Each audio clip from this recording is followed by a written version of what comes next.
Here before, but never on opposite sides. A personal relationship eclipsed by a century of history. And now the student is home, looking to start his own legacy.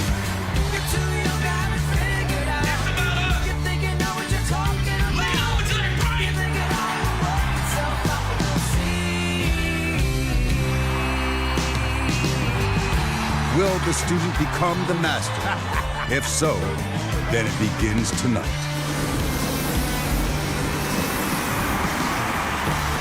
Yeah, you can call it bias, or what history calls it. Dominance, supremacy, dynasty. Damn straight.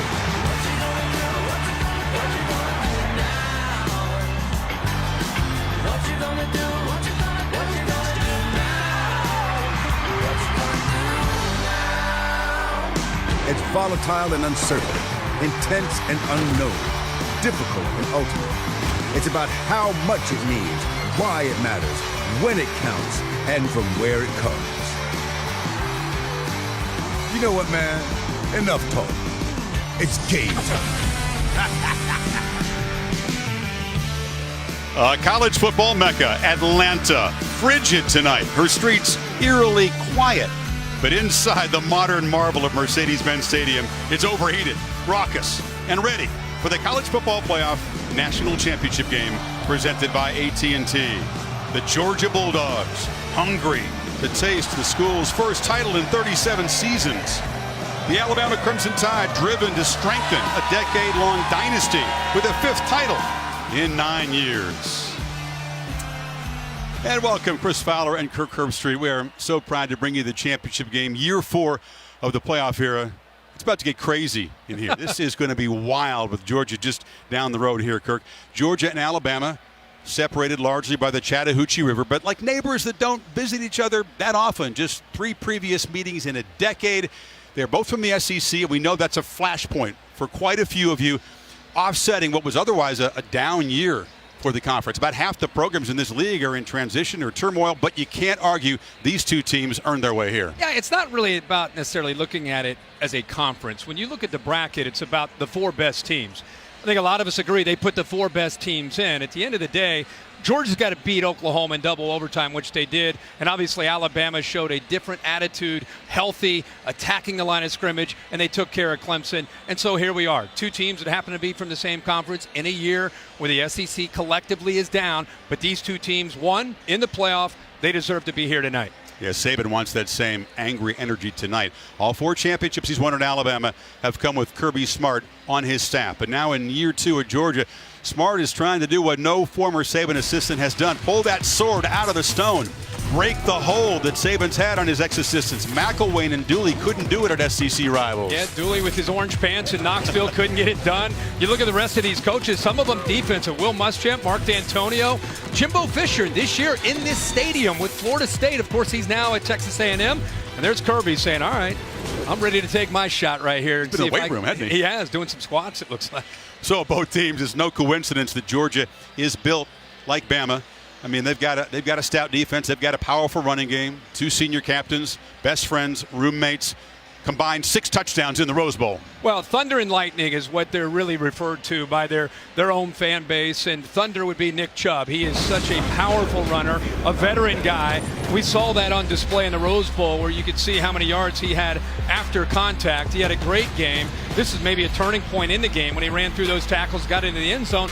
And then Lightning, Sony Michel, who had a wonderful game in the Rose Bowl, got out in space. He can go the distance in a hurry. I don't know if he's going to clearly have the same opportunities against Alabama, but with the way Alabama plays defense, Michel will have to make some big plays, and they're going to have to try to get him out in space. Another huge factor tonight. All week you've heard about this is a line of scrimmage game. It's going to be an old school physical game. In my opinion, the quarterback play for both teams. Jake Fromm is a true freshman. Now, we've not seen a true freshman win the national championship since 1985, Jamel Holloway. He's got to be sharp tonight with his decisions and also very accurate against a great defense. Fromm is a prodigy. He's a small-town Georgia kid from the central part of the state. He's tough to fool, but Saban will try his best to do that. Once again, the foundation of this team, he's going to try to win a 6th national championship, Ty Paul Bryant, and what has been the constant stout defense. despite a bunch of injuries, they're still number one in the country in most of the categories. Incredible what this team has done, considering the injuries. That very first game on this field against Florida State, they had a lot of guys knocked out. That team kind of carried on throughout the year, but they placed people in there. They grew up, they matured, and I thought last week it's the best they've looked all year. They're going to set their edge on the outside, force Georgia back to the interior, kind of the teeth of the defense, and that's the strength of this defense tonight, especially against Georgia. So you think the answer is, all right, Georgia, get the ball to the outside. That's what Clemson tried. Nope, too fast at the linebacker spot, as you'll see Mack Wilson tonight, Rashaan Evans running around, and this is a big part of the game. Third down for Jake Fromm. They'll give you a lot of different looks. In this case, they brought one more than Clemson could handle. You can see it affected Kelly Bryant all night long. And so you want to put Jake Fromm, if you're Georgia, in those 2nd and 7, 3rd and 4. It's called staying on schedule. You do not want to put him at 3rd and 9 all night. That's what happened at Jordan Hare in the first matchup against Auburn, and it really cost him. Calling defense is Jeremy Pruitt. He's the new head coach at Tennessee. But he's going to try to do what Smart did, was win a championship in his farewell at Alabama. Jalen Hurts came close to winning a championship his true freshman season. What's the challenge for him tonight? Well, the challenge is taking care of the football. He's got to be able to continue to do what he's done all year. 1 interception all season. His offensive coordinator, Brian Daboll's done a very good job of kind of calling the game kind of complementary to the way the defense and the special teams typically give Bama an edge. That's what he did against Clemson. Tonight, I think his feet, his ability to scramble on third down, and definitely being part of the running game will be a big key for Hurts tonight. Yeah, Daboll comes from the Belichick, Tom Brady school. They are risk averse. That's why they only have 1 interception. Is that going to be good enough tonight? We'll see if we get going with the Dogs and the Crimson Tide. 2 neighboring states battling for that beautiful trophy here in Atlanta. Is it going to head about 3 hours to the west to Tuscaloosa, or an hour and change to the east and Athens, Georgia? The Nissan pregame rush from Atlanta is coming up next, just before kickoff. But first, a look inside Nissan's Heisman House.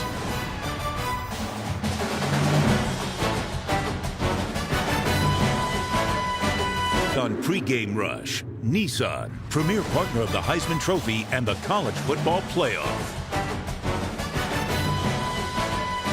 They first locked horns in 1895, the 68th meeting tonight in Atlanta between Alabama and Georgia. The Crimson Tide have won the last 3. They haven't lost to Georgia since Nick Saban's first year in Tuscaloosa. Get set for a raucous game unlike any we've seen in the championship here in college football. And now to the public address announcer tonight here in Atlanta, Mr. John Magrino. Ladies and gentlemen, tonight, as we honor our nation, please rise and welcome members of the ROTC units from the University of Georgia and the University of Alabama, joined by our President, Donald J. Trump.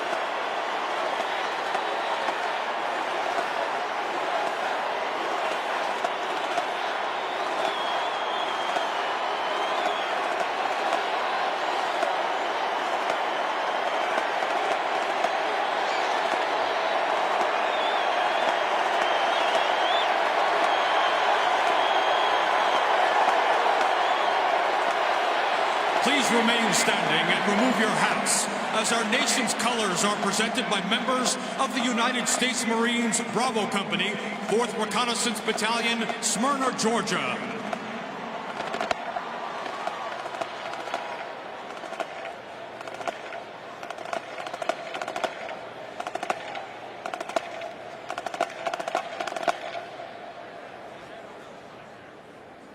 Here to perform our national anthem, accompanied by the inspirational voices of David Walker and High Praise, please welcome multi-platinum Grammy-winning artists Zac Brown Band.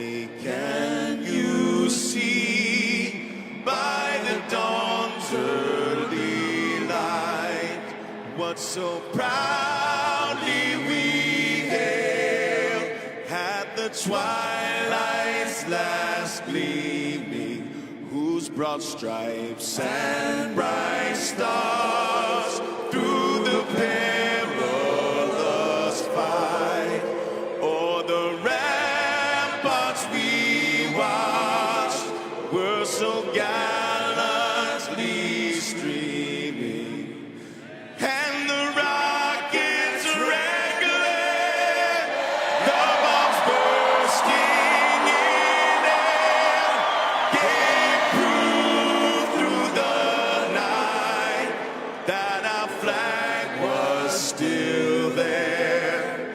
Oh, say does that star-spangled banner yet wave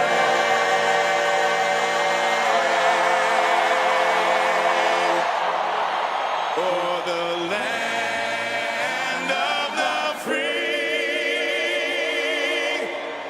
and the home of the brave?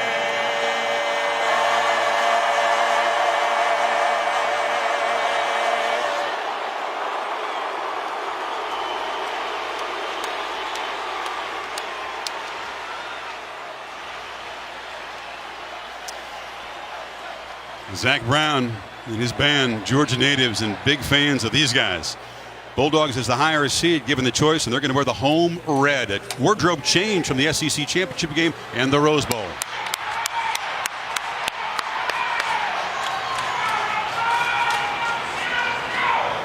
There's the defensive leader, Roquan Smith. Roquan Smith, Nick Chubb, both guys, a lot of these players on this Georgia team deciding to come back for their senior year to have an opportunity maybe to make a run like this right here. Veteran team, couple dozen seniors on this roster. Saban and his teams, no matter how big the game, their entrance is usually businesslike, something you see on Sundays. It wasn't that way in the Sugar Bowl. They played with an edge that they're going to try to duplicate tonight, especially on the defensive side of the ball. Felt disrespected with being questioned whether or not they should be in the playoff or not. Not to mention Clemson beat them last year in the championship. They were really out on mission last week. Saban used home field in the Superdome to win a championship game over Oklahoma. Overcame one when his Alabama team went and beat LSU, smothered them 2011.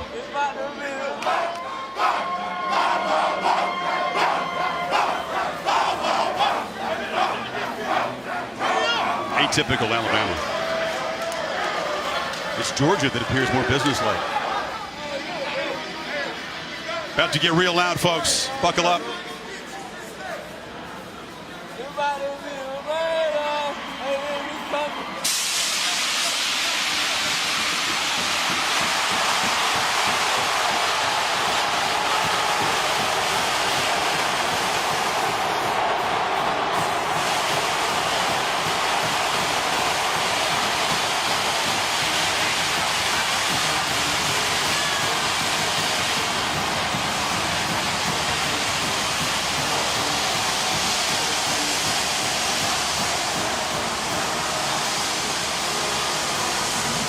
Renzo Carter, who made the big field goal block in double overtime to spring the Dogs past the Sooners.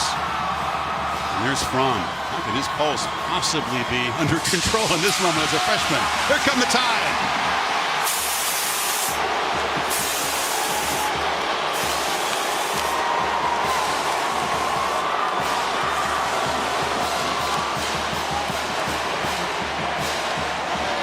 Alabama fans travel, and they consider Atlanta their home away from home. But our best estimate, it's about 70-30 Dogs fans in here tonight.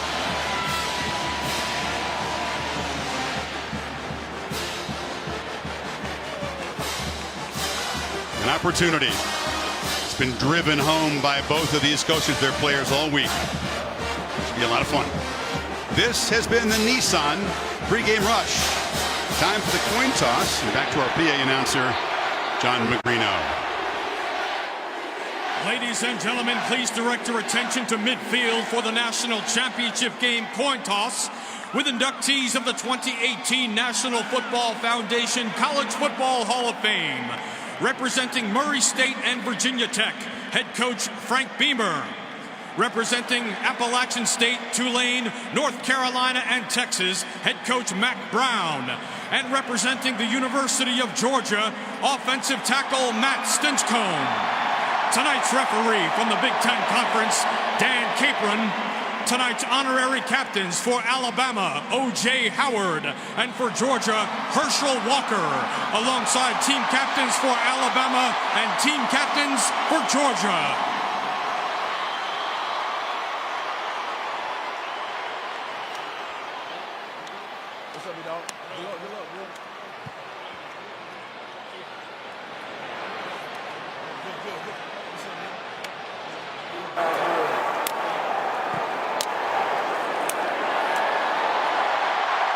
Congratulations, gentlemen, on making it to the national championship game. My name is Dan Capron. This is my umpire, Ed Feaster. We're here from the Big Ten Conference tonight. We're going to officiate your game for you. Alabama, you've been designated the visiting team, so you're going to have the privilege of calling the toss. We have a ceremonial coin here tonight. The head is in the shape of a football, the logo of the College Football Playoff. The tail has the logo of Mercedes-Benz Stadium in the year 2018. You got it? Head, tail. What's your call? Tails. Tails is called. It is a tail. Alabama, if you won the toss, what would you like to do? Alabama defers their choice to the second half. Georgia, you want the ball? Alabama, which way do you want to kick? We want to kick 2 items. Want to kick this way? Please put your backs over here. Georgia has elected to receive to start the game. Gentlemen, up, shake hands. Good luck. Great to have our championship team with us. Maria Taylor on the Georgia sideline. Tom Rinaldi on the Alabama side. Let's go to Tom with Nick Saban. Chris, thank you very much. Coach, for all the times you've been in these big games, you say you never really know if your team is ready or how they'll play. What's the first indication, Nick? Well, I think the most important thing is whatever the emotional level is, the players cannot get, the mental clutter cannot be a part of it. You got to have the discipline, execute and do your job, do it with a lot of intensity, and that's what got us here, and that's how we got to play today. Good luck to you tonight, Nick. All right, thank you. Let's go to Maria. Thanks, Tom. Coach, your team has made it to the biggest stage in college football. What was the final message you wanted to deliver before they took the field? Play with passion and energy. Hunker down one more time, dogs. That's what we want them to do. We want them to go out there and lay it on the line. You get the ball first. What's the key to a fast start on offense? Get some first downs, get the ball moving, get some confidence. All right, thanks for your time. Thank you, Brett. No different, is it? To be the boss back at your alma mater, where you were an all-SEC defensive back, as opposed to being on the staff of Nick Saban. In just 2 Played it years. cool all week, hasn't he? Just 2 years. He feels the energy has returned to his team after spending a lot of it in that double OT in Pasadena. We were impressed by the energy in practice. You see Jake Fromm and the Georgia offense go to work. J.K. Scott, the punter and kickoff man, on his 7th playoff game. Think about that. But booted away. Mecole Hardman is a dangerous return man. One time he thought he was going to go to Bama. Flipped to Georgia. You keep an eye on number 7, Trayvon Diggs, who set the tone in last week's opening kickoff. Big tackle, number 7.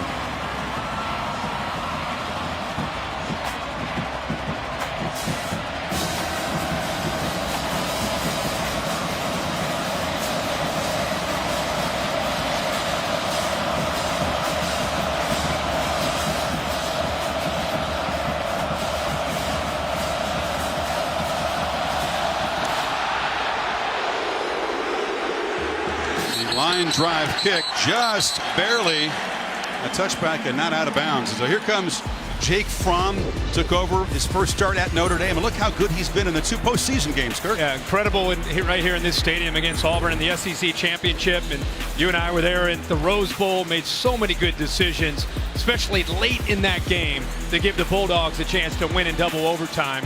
And now this is his final test of the season. Find out how he responds, because he'll be hit more tonight than probably any game that he's playing. I want to see how he responds to that. Both of those senior captains in the game, Chubb and Michelle, flanking Fromm.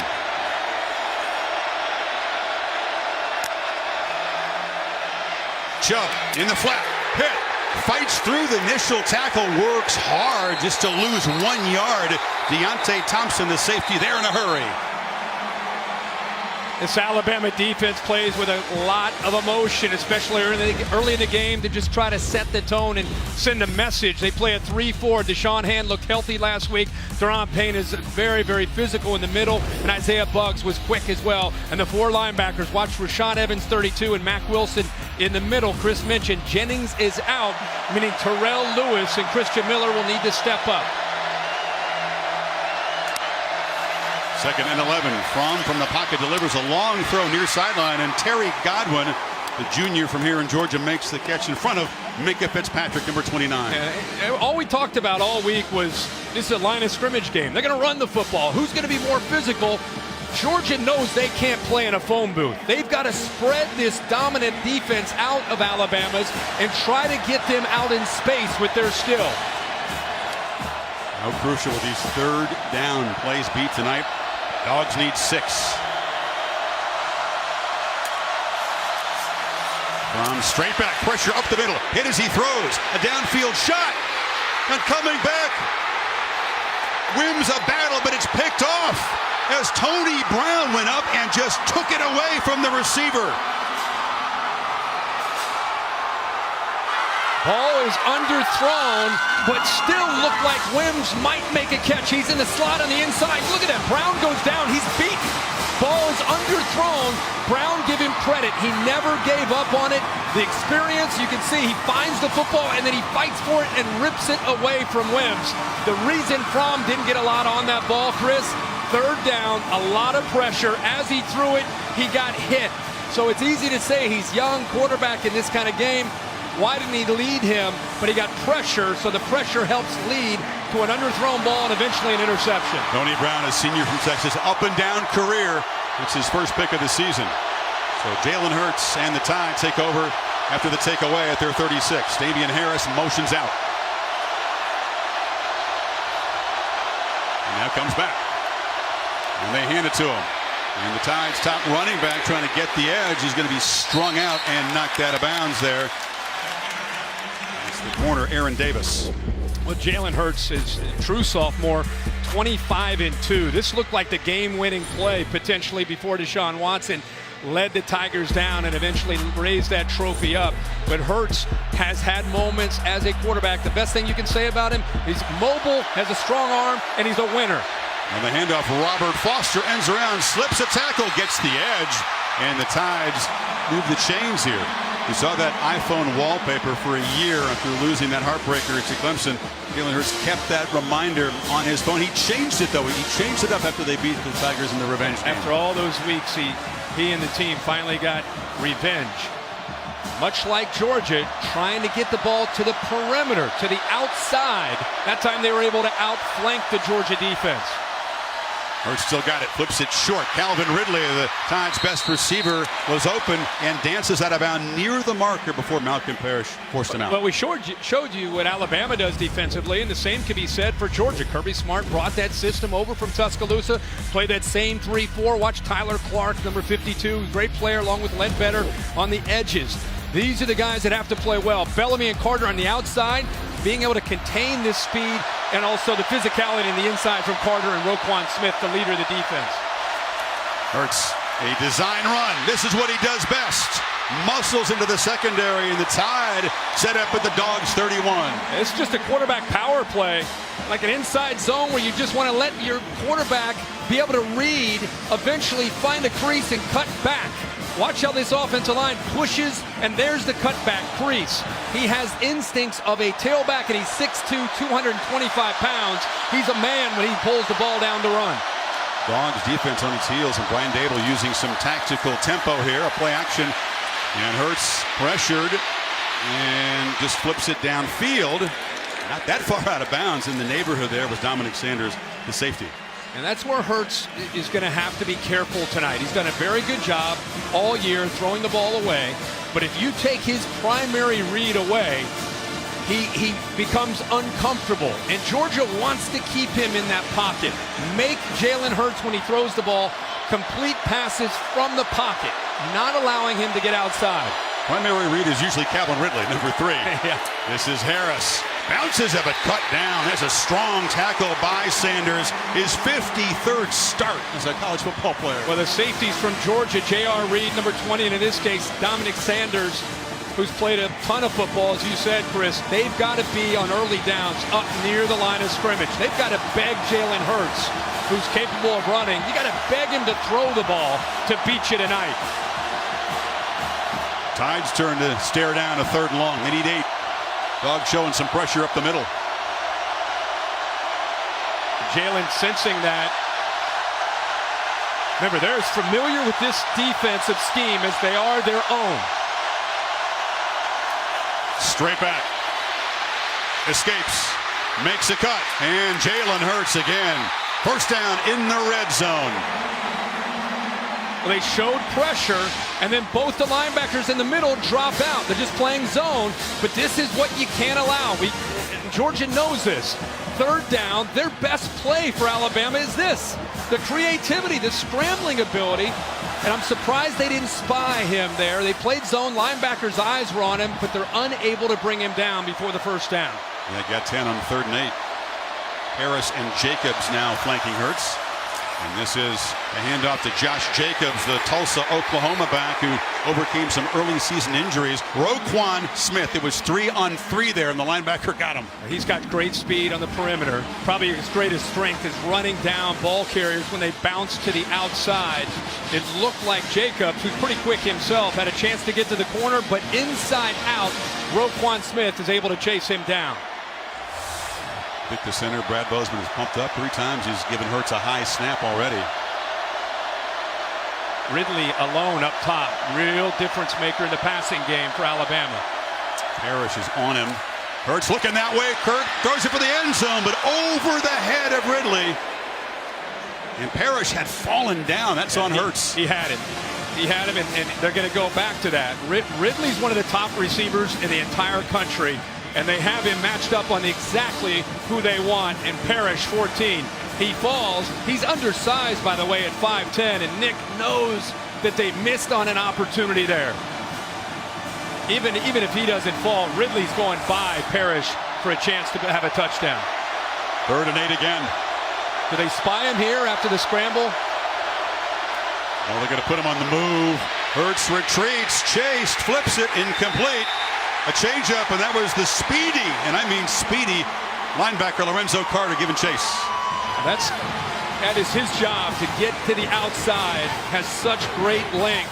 6'6", 245 pounds, and has tremendous speed to be able to chase down Jalen Hurts and force him to just throw that ball away. Carter at 6'6", the man who got the long arm up there to block the field goal in double OT. Andy Pappanastos grew up an Alabama fan. Played at Ole Miss, and now back here for his senior season. Very reliable from short distance. This from 35. Here's a false start, a flag before the snap, which again was high. And Scott, who kicks off punts and holds, did a good job to get it down. He'll have to try again from 40. False start. Offense. Number 82. A penalty. It remains 4th down. Herb Smith, the tight end. Noise a serious factor in this Alabama offense at the moment. And also, you can see 18 at the top of the screen there. He just kind of gave a little bit of a move, Baker, and that affected Smith with that crowd noise. He thought Baker was coming and just moved a little bit. He had a redo in the Sugar Bowl after a flag, and Pappanastos missed that field goal against Clemson. But he rarely misses from this range.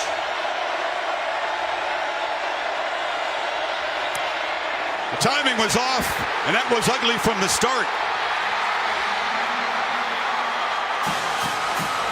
I know what you're saying, announcer's curse, but that just was not well executed at all. Either of those attempts, the false start and then the snap.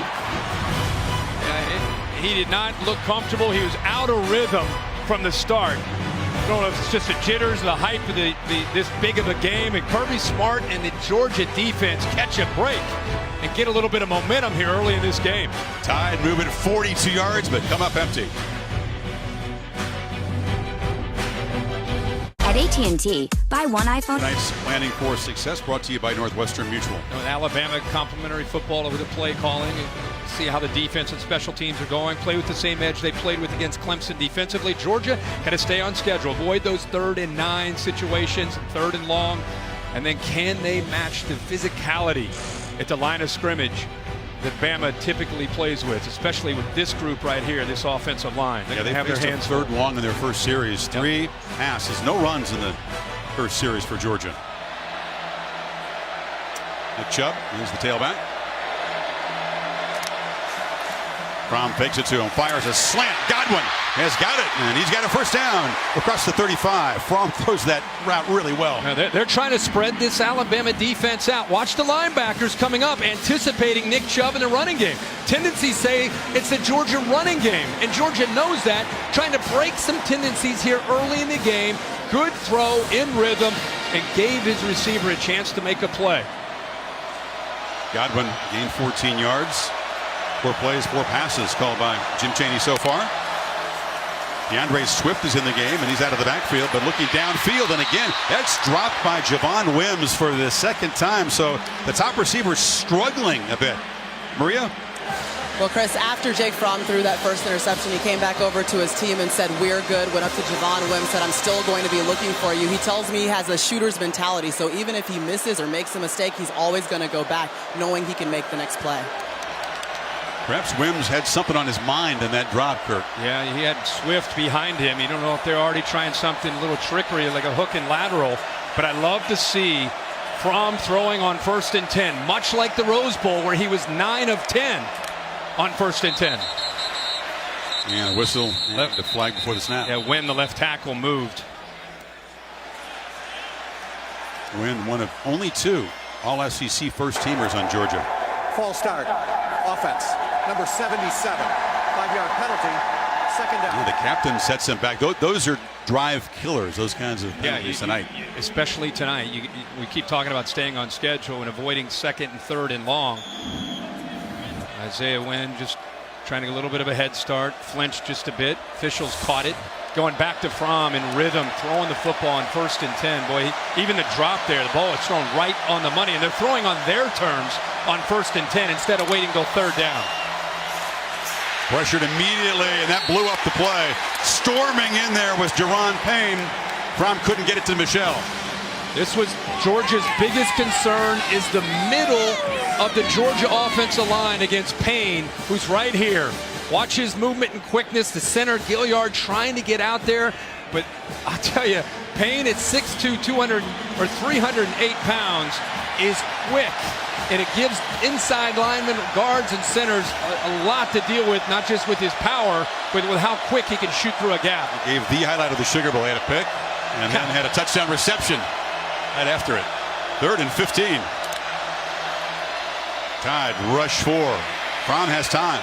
Nice throw downfield, and the traffic ball tipped in the air and incomplete again. He was looking for Wims, and Deontay Thompson got a hand.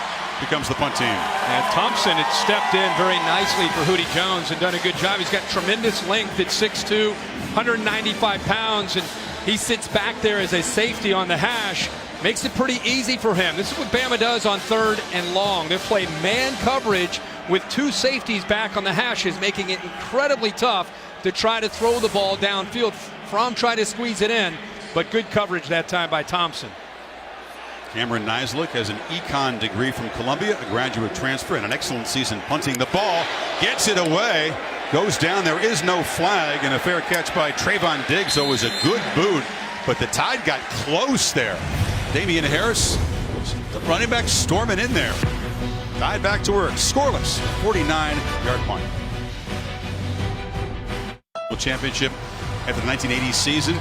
Benjamin Franklin Buckbaloo. Kirk, he completed 1 pass the entire game for 7 yards. It was all about Herschel Walker. Oh, yeah. And that 150. And that defense. And the special teams were great, too. Yeah. It's Georgia's most recent national championship. Well, we saw Alabama do a good job of showing a lot of different looks, different formations and personnel groupings, trying to make Georgia have to adjust and communicate to all these different looks. It was pretty simple the first series. Hurts rushed a couple of times for 22 yards.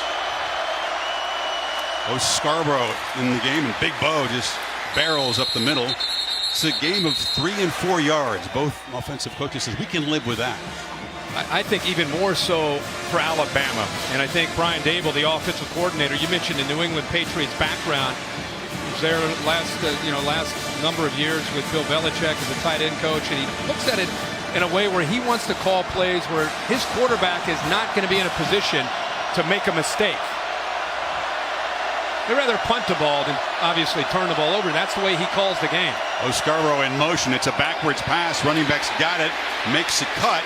And the Dogs knock him down. Once he gets rolling, he is tough to tackle. Got the most sudden back. Now some pushing and shoving after the play. It'll be third down. Yeah, the emotions eventually are going to kind of settle in, and it's going to be about execution. That's what Nick Saban always kind of guards against, is there's so much buildup and hype on the outside. He doesn't want his players to get caught up in that. It's more about the execution of the actual game. Jalen Hurts' legs always an issue here at this situation at 3rd and 3. Empty backfield. Hurts is keeping a straightforward call, but it goes backwards as the Dogs swarm. Jonathan Ledbetter off the edge. It's 4th down. Well, Ledbetter came from the outside, but we showed you Tyler Clark with our graphic early. Watch him also be able to get through, and Ledbetter chases it from behind. But they win the battle at the line of scrimmage. There's Clark kind of blow the play up. Is Pierce Baker, the left guard, comes around, 71 comes around, and boom, he runs right in to Clark right there, and it allows the quickness of Ledbetter to come in from behind to bring Jalen Hurts down. Scouting report says quarterback run, Georgia ready for it. Scott kicks him far and usually very high. Very few of his punts have been returned. Hardman comes up, lets it bounce, and it takes a good roll for the Crimson Tide all the way down to the 21-yard line. So Georgia's defense forces a 3 and out and gives Jake Fromm the football back. Dogs' second possession coming up.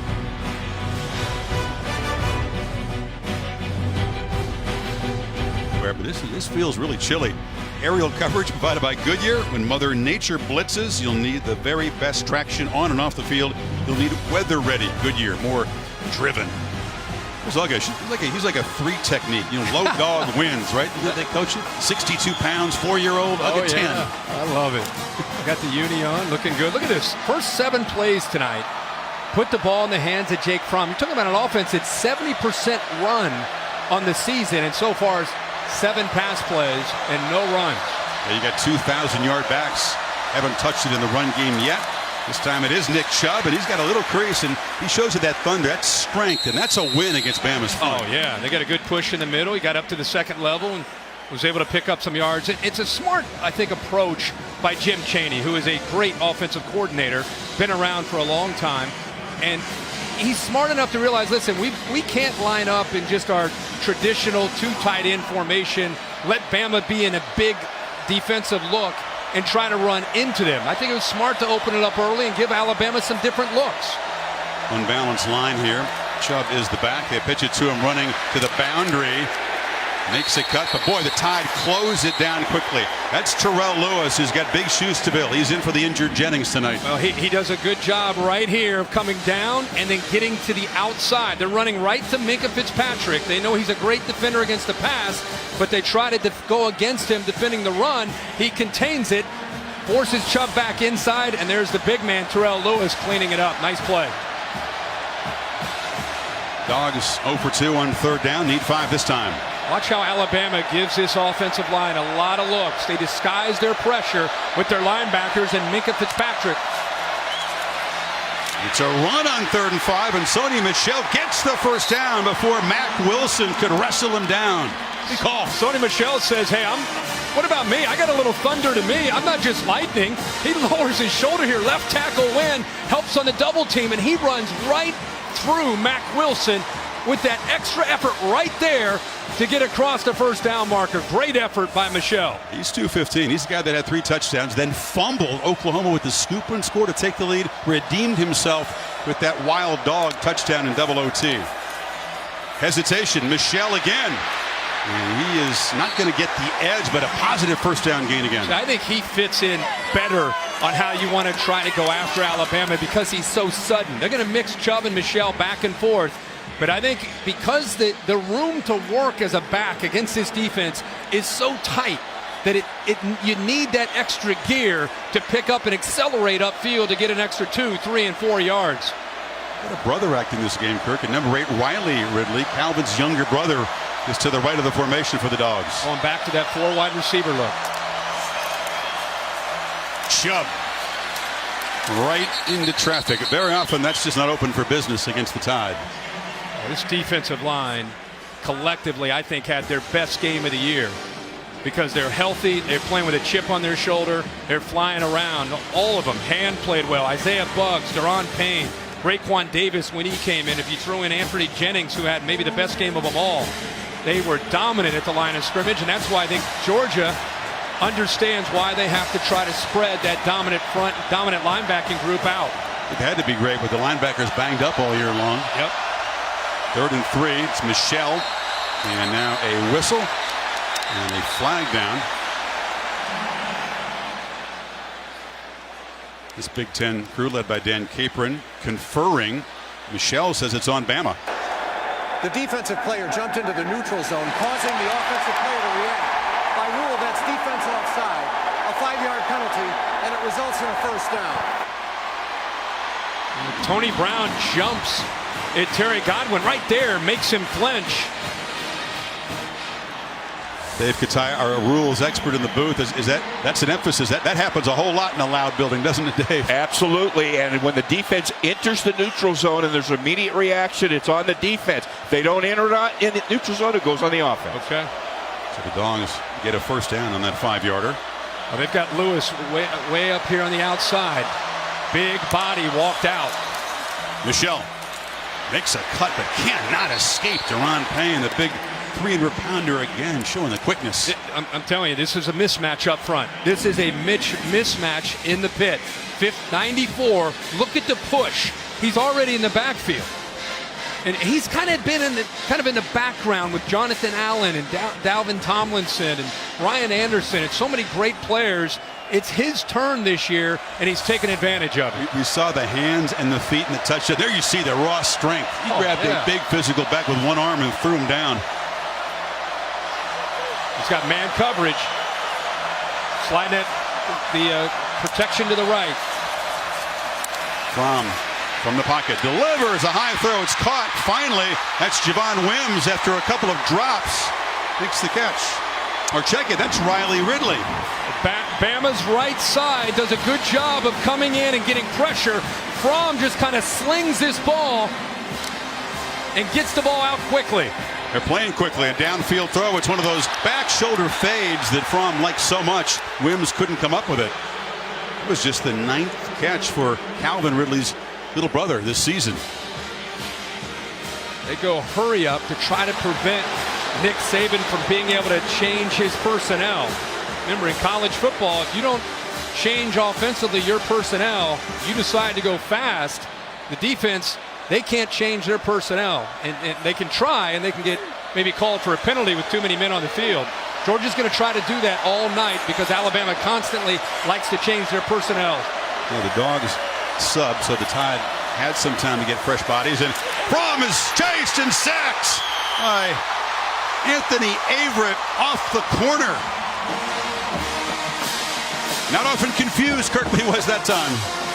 This one surprised them. It's a little bit of a different look. You're used to seeing Fitzpatrick here coming, and you wonder if one of the tight ends might have needed to kind of recognize that and get back and help him on his backside. Somebody messed up, really unexpecting the blitz from Everett, and they create another long 3rd down situation for Georgia. It was a promising drive. Now they're back in their own end, facing 3rd and 20. Gotta hurry. Just get it off. And it's a 3rd and long run. Can Michelle create some magic? He gets the edge and tight ropes into Alabama territory. Sony Michelle, Rose Bowl hero, makes the first big offensive play tonight. We just talked about what he can do and how quickly he can get to the outside. Watch the block he picks up right there. Just enough of a block to be able to affect Levi Wallace. It was by Riley Ridley. Picks up just enough of Wallace to give him the room to get to the corner and eventually pick up that first down.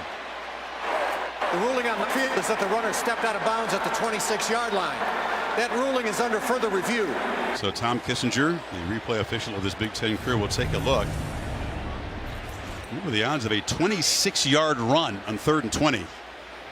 Great body control. He slammed on the brakes there. Yeah, he really did. He's in bounds the whole way. Good look at it right there. So the Dogs are threatening. That run is going to stand. We'll take a timeout.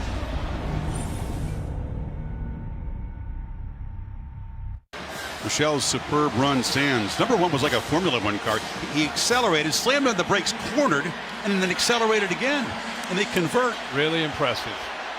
Got to mention a great block there by Ridley. Ronnie Harrison took a really poor angle on a 3rd and 20 play. Michel has twice, Kirk, converted 3rd downs with runs. 3rd and medium and 3rd and very long. DeAndre Swift, the freshman, is now the tailback. Excellent receiver. They fake it to him. Swift in the middle. Fromm was looking that way and now tries to escape. And he'll be tracked down. Christian Miller, the linebacker, got him a few yards behind the line. He had Nauta quickly right off of the play fake.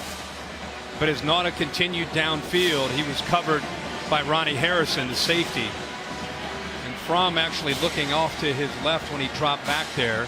Pretty good defense. Nothing he could do if he wasn't ready for the quick throw to Nauta. No one else open. They don't use the tight ends too often. And Charlie Werner, who made an impact early in the Rose Bowl, out of this game with a lower leg injury. So it's got to be Nauta. Michel, that time, stuffed right at the line. Swift, excuse me. That time, that defensive line again. It is a mismatch up front, especially in the interior with Payne and Isaiah Buggs, and Raekwon Davis sets up another 3rd down. Scoreless first quarter, 64 yards for the Dogs, 53 yards for the Crimson Tide. Expected defense tonight, we're getting it so far. End of one in Atlanta. Back after these messages. You're watching the College Football Playoff National Championship presented by AT&T on ESPN. Start of the second quarter here. College Football Playoff National Championship game presented by AT&T. Dogs on the move. 13th play of this drive coming up, Kirk, and it's going to be 3rd and 11. Alabama gets their dime packaging in, meaning 6 defensive backs. We saw Georgia run the ball in that 3rd and 20. They get 3 receivers down here at the bottom along with a tight end. And it's Michel to Fromm's right. They pick up the pressure. Another 3rd down run. Didn't want to risk perhaps taking a sack and moving the field goal attempt back. Michel tackled at the 24 by Terrell Lewis. Yeah, I think that's a fair point. I mean, you take a risk with as much as Alabama pressures on 3rd down. You drop the quarterback back there. You potentially get out of field goal range. This way you run the ball. It's a safe call, and you try to get the first 3 points of the game. Here's my guy, Kurt. Rodrigo Hot Rod Blankenship, the sophomore from Marietta, booted a career-long 55-yarder in the Rose Bowl. Key play after a squib kick just before half. This from 41.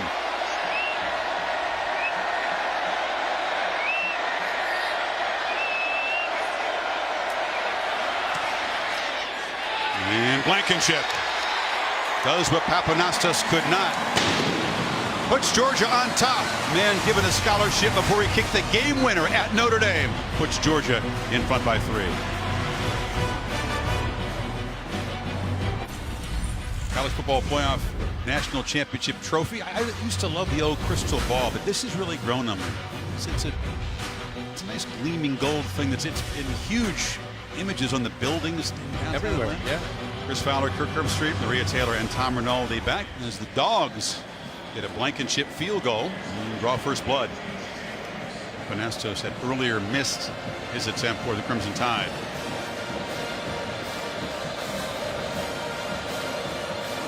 Josh Jacobs, Trayvon Diggs are the return men for the Tide in the end zone. And Blankenship has really improved his kickoff range this year. Just boots it deep. It'll be a touchback. Sam Rinaldi. Chris, Minkah Fitzpatrick, the captain and defensive standout who prides himself on leading through example, not always the most vocal leader. Interesting, he came right over after that last series, came right up to Jalen Hurts and spoke to him for 30 seconds, imploring him, hey, let's get going, now's your time. Punched him in the chest, not something you often see with Minkah Fitzpatrick. Also, keep an eye when the Tide's on defense, guys. Fitzpatrick wearing a flak jacket that you'd normally see on a quarterback to take care of that kidney injury, protect it when he's on the field. We'll see how Jalen responds, Chris. And we'll talk about what Minkah's been putting up with. That is uncharacteristic for Fitzpatrick, but when he talks, they listen. Harris, a first down carry. What do you make of that? Minkah taking an active role early on. Yeah, I think it's his leadership. You know, it's not necessarily that he's jumping up and down emotionally. I think he's still very calm and cool and collected the way he's been his whole career. But I think he senses urgency and how important it is for Jalen Hurts and the offense to step up. David Marshall is down. Sophomore defensive end, part of that Dogs rotation in the 3-4. Georgia's been remarkably injury-free. Their quarterback, Eason, was hurt, but they've had no starters go down to injury other than that this season. Chips, Houndstooth. There are a bunch of coaches between Bryant and Saban. Only Gene Stallings really had sustained success, won a championship. Saban, by the way, never met Paul Bryant. The man he could equal tonight with his 6th championship, but he loved Coach Stallings, that's for sure. He is on a run here in these 10 years in Tuscaloosa. David Marshall in that 10th, looked like he had his ankle rolled up on.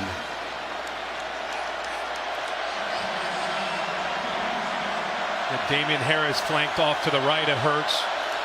He comes in motion. Hurts running all the way. Sidesteps a couple of tacklers. Works hard to get a couple yards before DeAndre Walker brought him down. They're doing a good job of really, as we said at the beginning of the telecast, loading up against quarterback run. The +1 quarterback run game is a big factor when you face Hurts. Georgia knows that. They're up against him and Harris from running, willing to leave their corners on islands. Last 2 rushes, no gain for Hurts. 3rd and 6 from the pocket. Hit as he throws, and it's underthrown, but Ridley is not going to be able to come up and get it. Hurts picks himself up off the rug. The pressure caused that incompletion by Ledbetter. Well, Ledbetter's been seen a couple times. Just a punch here to get around Jonah Williams. The left side of the offensive line. He beats the Bama's best offensive lineman. And Calvin Ridley beat Malcolm Parrish again. And that's why he was so frustrated. He wants the ball in his hands. He wants to make a play. Targeted 3 times.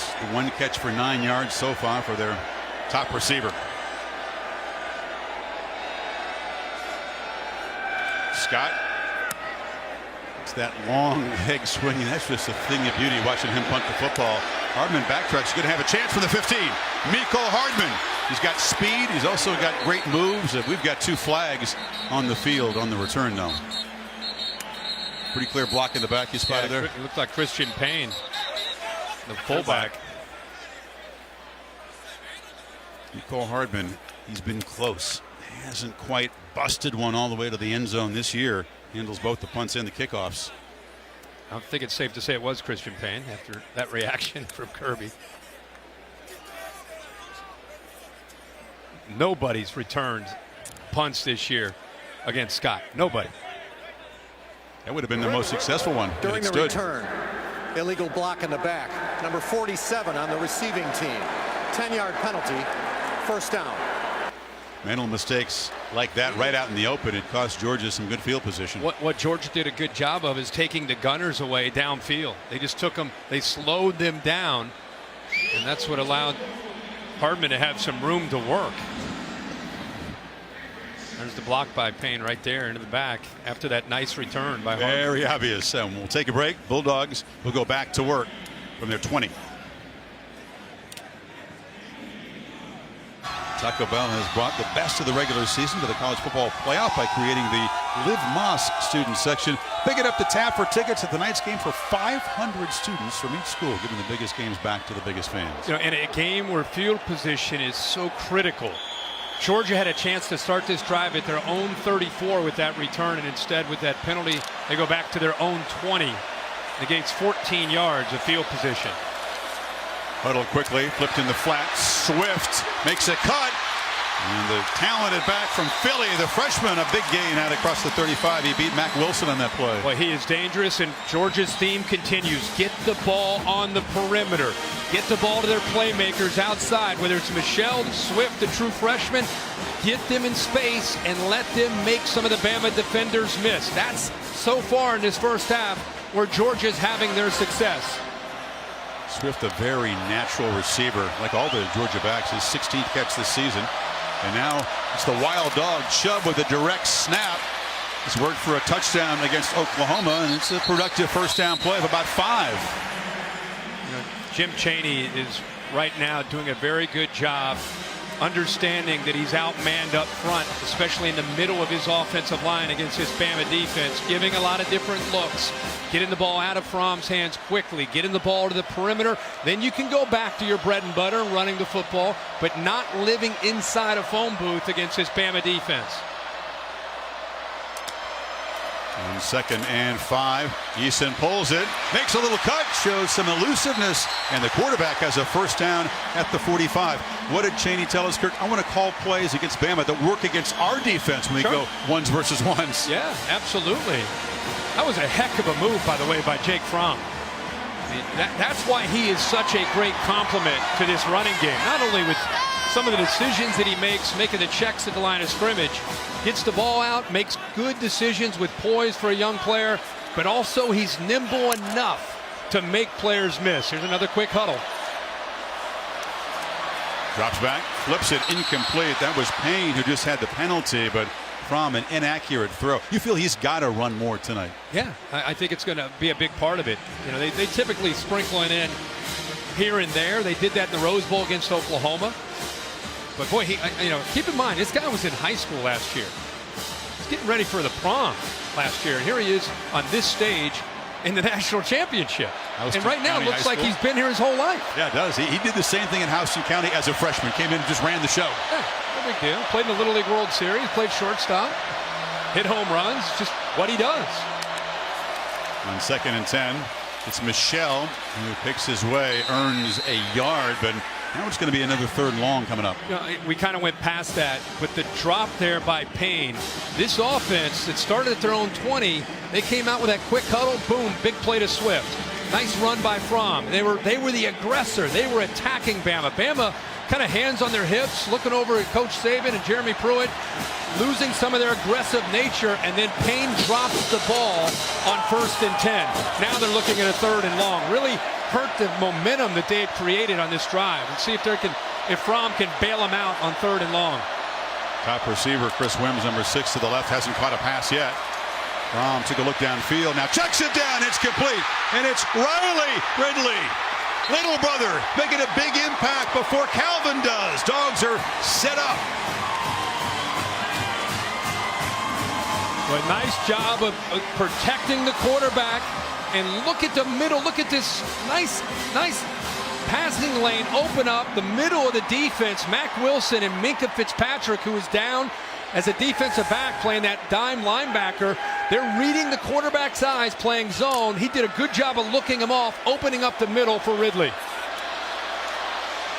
They fake the end around, and now Fromm flips it, lofted in the air. It's Mecole Hardman, the receiver. You know, Calvin Ridley said something interesting. No communication with his little brother during the game of the week. That shows you how businesslike the Tide receiver is. Riley's given name is Calvin. It's too close to Calvin, right? Wanted to be his own man, so that's why he's changed it to Riley. You got 2 younger brothers too. You got the brothers, and then you have so many connections with the coaching staffs, knowing the players. I mean, it really is an interesting matchup between these 2 teams. You would not have thought that Riley would make an impact play before Calvin did in this game. That's an upset. Fromm again making one of those changes, does this so well. Got to hurry though. Swift Powers, short game before Fitzpatrick wrestled him down. You like those changes from one play to one play that the coaches just praise Fromm for. Well, and again, I think in college football today, how often do you see quarterbacks looking over to the cards to get not just the play call, but a lot of times the audible or the adjustment. Once the coaches see the defensive alignment, quarterbacks a lot of times are looking over. Not with Jake Fromm. His prep work allows him to make checks, get out of a bad run play into a good run play. Not just run to pass, run to run. Comes the blitz late. Dogs need 6. They're in field goal range. From downfield, there is Wims going up and making his first catch. He beat Averett. That is his favorite route, quarterback and receiver. And the back shoulder fade over the years. We've seen this hurt Alabama. Everett never able to see the football. Let's take a close look at this with Wims. Comes down with his hand and his right foot in bounds. Great call by the officials. Hand counts, but he also had the foot down. And a nice back shoulder fade by Fromm and a good adjustment by Wims. Yeah, great body control by the 6'4" former Hoops player from Miami. Wims had 6 catches and a touchdown at the Rose Bowl. The ruling on the field is that the pass was complete. That ruling is under further review. We'll take a break. They want to be sure, but this looks pretty clear that a hand and a foot got down before Wims landed out of bounds. And the hand gets down and also the foot. Before that left foot touches, he's in for sure. Davis coming up on the Mercedes-Benz halftime report. Desmond Howard and David Pollack will join me. We'll talk second half adjustments. And then the first ever halftime performance featuring Kendrick Lamar. And after that, we'll give you a very special look at Marvel Studios' Black Panther featuring all new music from Kendrick Lamar. That's all coming up on the Mercedes-Benz halftime report, Chris. Reese, thank you. Wims catch is confirmed. 1st and goal for the Dogs. It's a challenge back at the 10-yard line. Chubb, nothing. Spun down by Payne. We're halfway through this second quarter, and this game's starting to play out the way we thought. Field position being big. When you get opportunities like Georgia has right now, you better capitalize. Kirby Smart, you just don't know how many opportunities you're going to get. A touchdown for Georgia is big, and for Bama's defense, a stop. The margin of error throughout this game is going to be so slight. So what happens in the red zone for both teams? Very significant to the outcome of the game. And not many bigger challenges than facing Bama. 1st and goal from back at the 10. Fake it to Michelle. Fromm throws a slant, inaccurate. It was Wims cutting in and covered by Wallace. 3rd and goal. Now, Wallace with good coverage does a nice job of taking the inside leverage away from the bigger receiver in Wims, anticipating that inside throw. Now it's a big play for both, like just talked about. Fromm has 2 third down completions on this drive, Kirk. Got Ridley for 23 and a 3rd and 8. Bad Wims on that 3rd and 6. A little tougher down here, though, isn't it? Empty set. Now they're going to move Swift back there, or actually Michelle back in there. Fromm flushed, backpedals, and delivers a dangerous throw over the middle. He was knocked down. Michelle frustrated. That was behind him, but read the pressure by Payne and company. Lewis is coming in. He's throwing it off his back foot. And the reason Michelle's frustrated is he knew that he was able to slip out of the backfield unnoticed. And if Fromm had just a little bit more time, he's able to get that ball to Sonny Michel, and Michel walks into the end zone for a touchdown. Give Terrell Lewis credit for getting in there and forcing Fromm to get rid of that ball. Blankenship again from 27. Georgia had that 1st and goal. 3 plays, netted nothing. And Blankenship remains perfect on the season inside of 40 yards. Another look, Kirk. Let's go back and look at Terrell Lewis, who's missed most of this year but is now healthy. He's inside. He pushes to get the pressure. Michel's here. He sneaks out. Nobody sees him. He's able to get out of there clean. Watch the pressure to the inside. Fromm's going to start backpedaling. Just can't get enough on the ball. If he's able to lead Sonny Michel, there's no question he's able to get into the end zone. Nobody picks him up, but there's the pressure by Lewis. And by the way, Tony Brown almost with that ball thrown behind him, able to come up with an interception. But a big stop by Bama to force the field goal. Conversation between quarterback and running back. They were very lucky to avoid a pick right there and give Blankenship a chance to extend the lead. Tied, though. Just 57 yards total offense. Coming off the season low against Clemson. It was smothering defense and barely adequate offense. Great field position, short field for the offense. They haven't showed up yet tonight. No, not yet. And it's, again, Brian Dable usually calls the plays depending on the field position, the flow of the game. Be interesting. The last 8 plays for Bama, 10 yards they've totaled. And Jalen Hurts 0 for 3, and they've had 2 3-and-outs. Josh Jacobs he's just standing deep in the end zone. He figures Blankenship's not going to give much of a chance, and he'll leave it right there.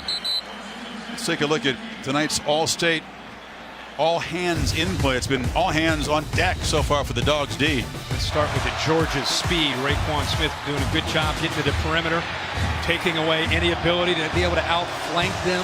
We talked about the importance of physicality. Georgia matching that physicality and then trying to get Hurts into third down and trying to get pressure to make him throw that ball away. They have had a great start to this game. See if now Bama decides to maybe open it up a little and try to get Jalen Hurts running and throwing. They haven't gotten Harris or Scarborough going. This is a run, and Hurts makes a cut. Jalen Hurts in the clear, in the Dogs' territory. When you're struggling, just kind of keep it simple. Well, the motion right here affects Smith. See how Smith clears out? And then it allows the center to get up to Roquan Smith, one of the best players in the country. And then that's just Jalen Hurts being Jalen Hurts. So the motion pre-snap by Josh Jacobs gets the linebacker just out of that area.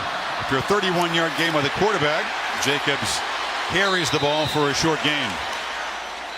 Yeah, that front, we keep talking about the Alabama front. This Georgia front against the running game, doing a good job of getting off of blocks, especially when Bama tries to run wide. Hurts, take a look in the backfield, wanted to throw downfield, hit and sack from the blind side by Devin Bellamy. It's the second time Jonah Williams gives up a sack. Bellamy right here, he'll actually get cut, but he doesn't give up on the play, and Jalen Hurts is holding on to the football too long. Nice job downfield. The coverage was there. Jalen Hurts has got to get out of there or find a check down. Instead, he holds on to the ball, and the speed of Georgia eventually collapses on him. 3rd and 15.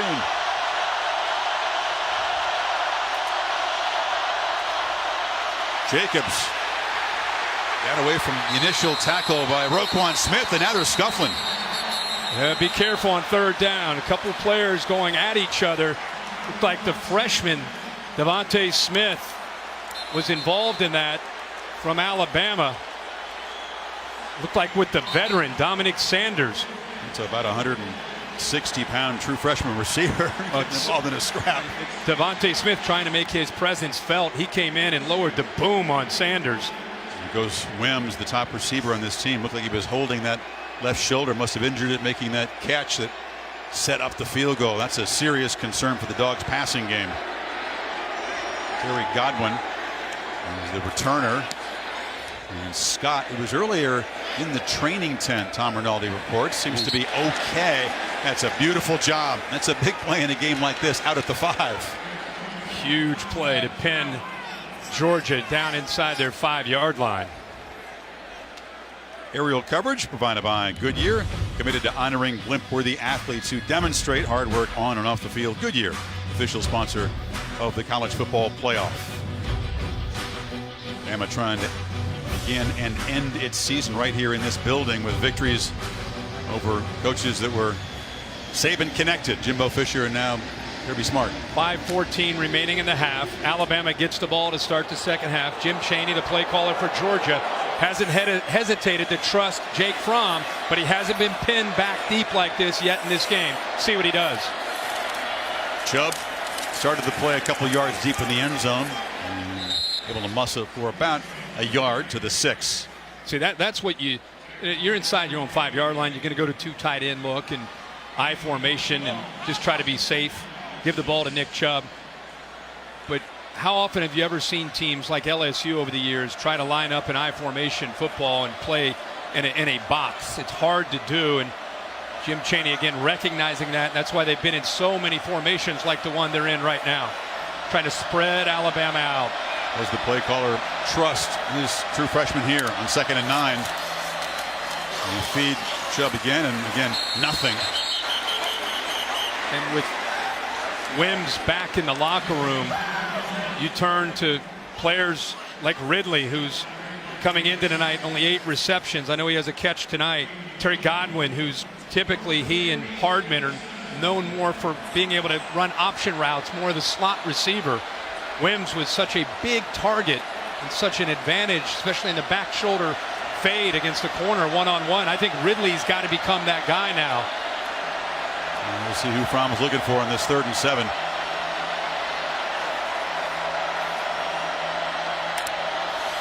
Tide rush 4. Fromm has time and delivers a strike across the middle, and it is Riley Ridley stepping up. How about the poise of the freshman on that throw? How about the call by Jim Chaney, the willingness to make this call? This tells you everything about the relationship between Chaney and Fromm against that defense. Sit in that pocket, and instead of making an easy read to the outside, no way. He's going to throw it right into the middle to his receiver Ridley, and again it opens up in the middle with the linebackers and nickelback kind of widening out, gives him an easy throwing lane on the crossing route at about 15 yards. It's the 3rd time that Fromm has completed passes downfield on 3rd and long. He is fired up. Fromm flips it short, this time over the head. They target the fullback Payne again and again. No doing. It's the 3rd time, maybe the 3rd or 4th time they've gone to that quick huddle, and they call the same play every time. They just flip the ball to the outside. We've seen it thrown to Swift a couple times out there. We've seen it thrown to Payne. And then I think the adjustments by Jeremy Pruitt and Nick Saban when they came over after that last long drive say, hey guys, if they come out with that sugar huddle, that quick huddle, here's what they anticipate, and here's how we take that away. They've been all over it, you're right.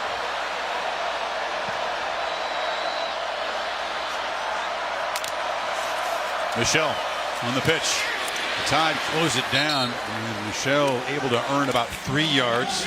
Avery came off the corner. 3rd down again. The pin and pull, where they use their outside receivers and tight ends to try to kind of seal block or crack block the defensive end, and outside linebackers pull around the big left tackle, try to get him around the corner. What did Pruitt say? We've got to put sideboards on the defense. Can't give him that edge. Yeah, Georgia wants to get out there. They want to make you have to respect that. Fromm's been pretty good tonight on 3rd down. I'll say.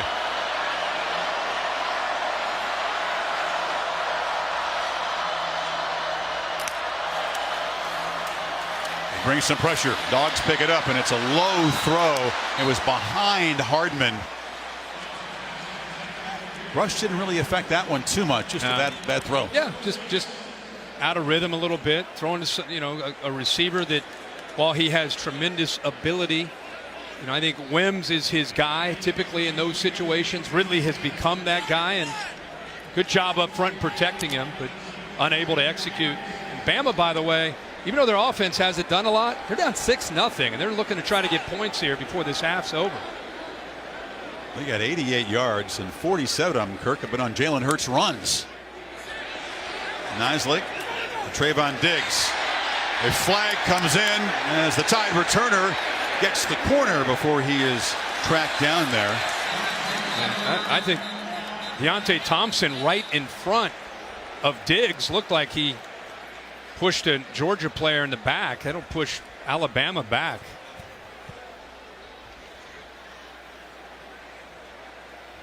Both these teams expect really to have an edge on special teams, very strong, and so far it's Georgia winning that battle. A mistake on the Alabama return team, especially with field goal earlier. 2:14 to go, and you're trying to think at the very least, let's get into field goal range, and you have pretty decent field position to start this drive. And there are 2 fouls on the play. Illegal block in the back on the receiving team, number 81. That penalty is declined. Holding. Number 81 on the receiving team. That penalty is accepted and is enforced 10 yards, 1st down. Well, they're getting ready just outside Mercedes-Benz Stadium, Centennial Olympic Park, and Kendrick Lamar. We've hoped for this and waited for this a long time. A halftime performance, not inside, but folks huddled together on a frosty night. Be well worth it. Be well worth it.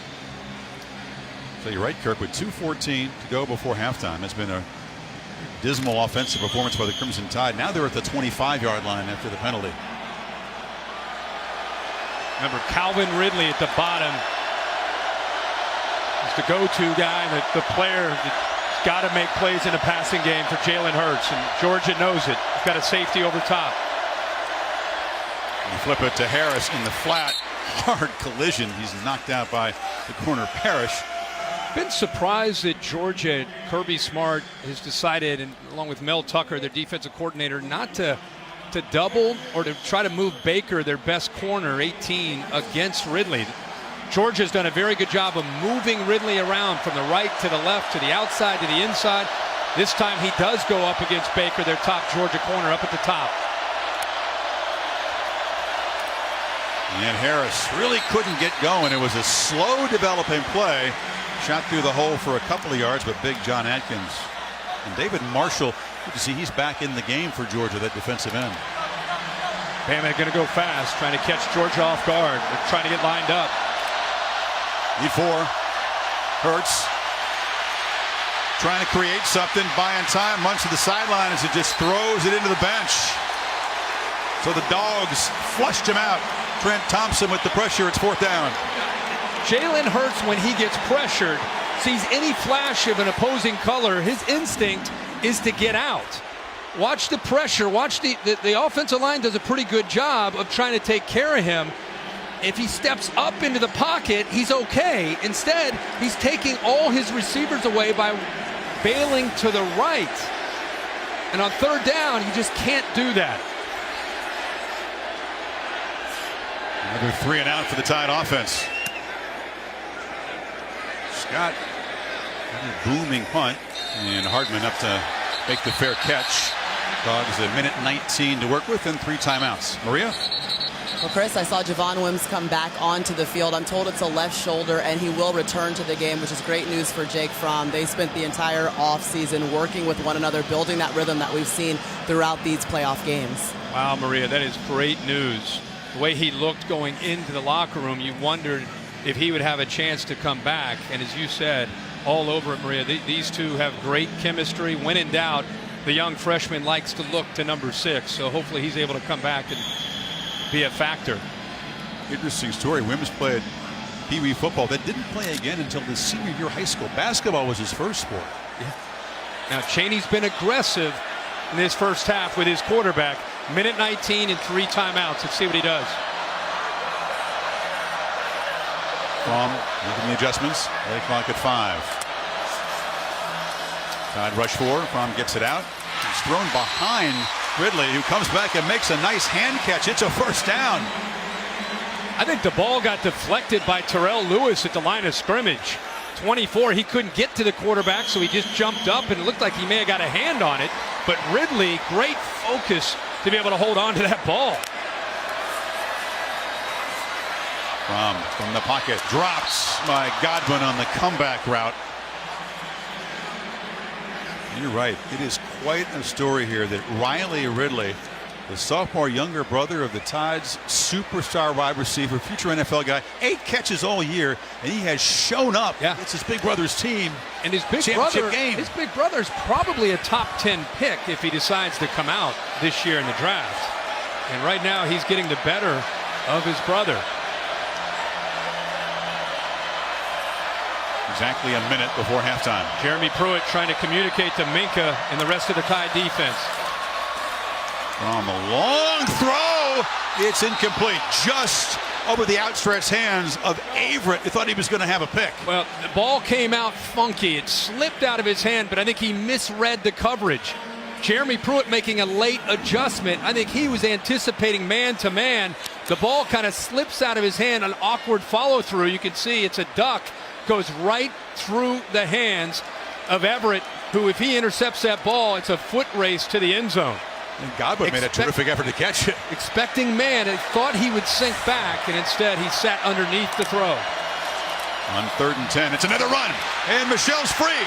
Sony Michel has been the answer on 3rd and long against this Bama defense. And they go behind the left tackle on 3rd down and long. Isaiah Wynn. Boy, Sony Michel has such acceleration, and when you're thinking pass, all he needs is a little crease.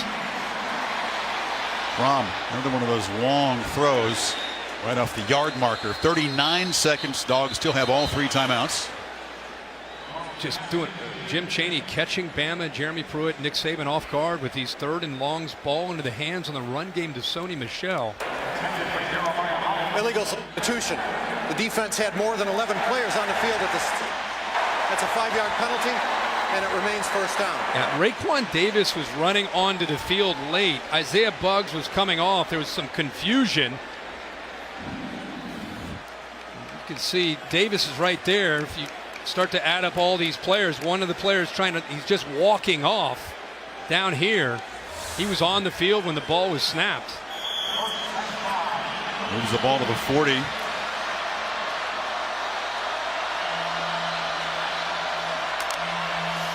They pitch it to Swift. Makes a cut. And the freshman from Philly, another 1st down. Dogs trying to add to this lead. Still have those timeouts. Now 35 seconds. That's the Georgia bread and butter. The pin and pull. They pin on the seal the edge. Pull the left tackle Isaiah Wynn out, who made a nice block there on the corner, Everett, and it gives Swift a nice crease to get down the sideline. Got a frustrated Alabama defense right now. Georgia's run 43 plays to 23 for Alabama.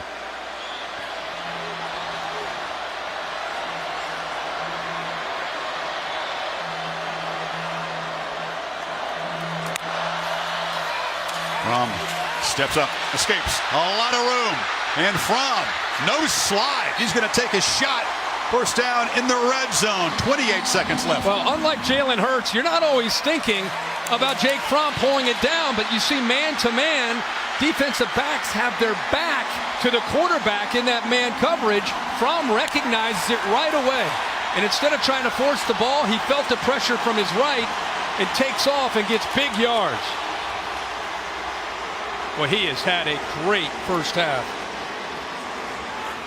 And a timeout called.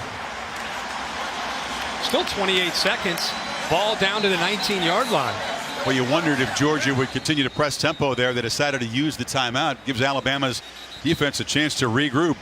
Well, the Dogs, we sensed that this was a team filled with belief. They had the full fuel tank. That long trip back from the Rose Bowl, and they have showed no fear. To me, the 1st half story has been the Georgia defense playing incredibly well, but also Jake Fromm and Jim Chaney, the offensive coordinator, a willingness to put the ball in his hands, spread out this Alabama defense, and be willing to take some chances by being aggressive with the play calling. Now, this is a lot of times where Bama likes to get aggressive. When you start to move the ball on them, you get down in this area, they'll start to come after you. Ridley is up to the top of your screen.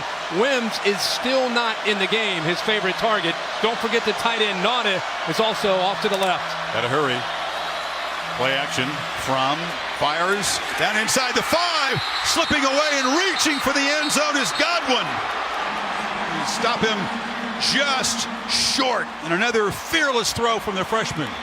Well, the receiver ran out of bounds, but actually he was pushed out of bounds. And by being pushed out of bounds, it allows him to get back in, establish himself, and make the catch. 21 seconds to go. Hand off to Chubb. Muscles down to the 2.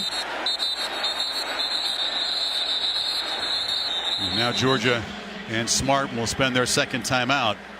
It's been a 66-yard drive. 7 plays, Kirk, less than a minute.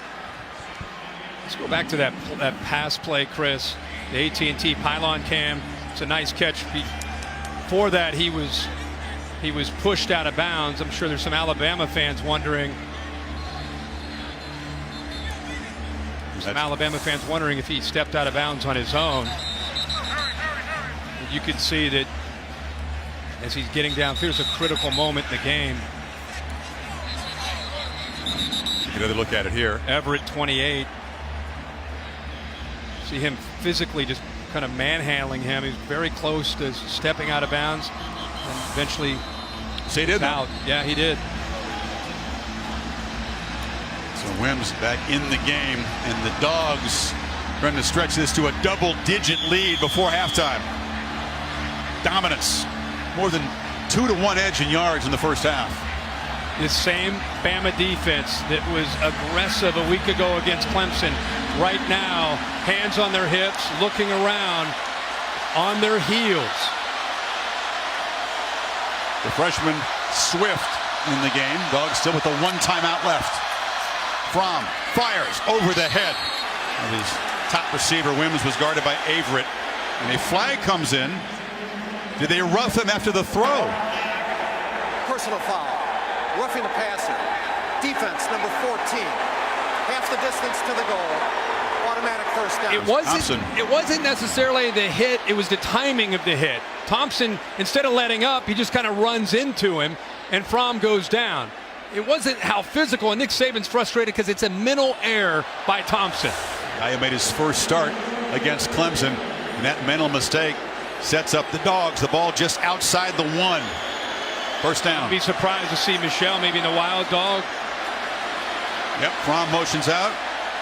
It's Mecole Hardman instead. The receiver comes in. They hand it. Nope, they keep it. And sprinting to the edge. The Dogs barking in the first half.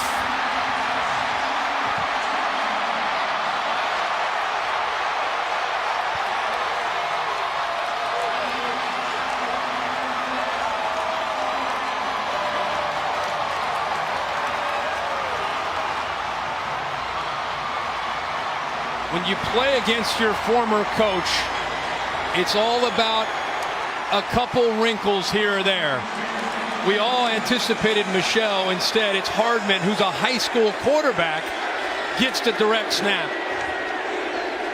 7 seconds in a first half dominated by Georgia.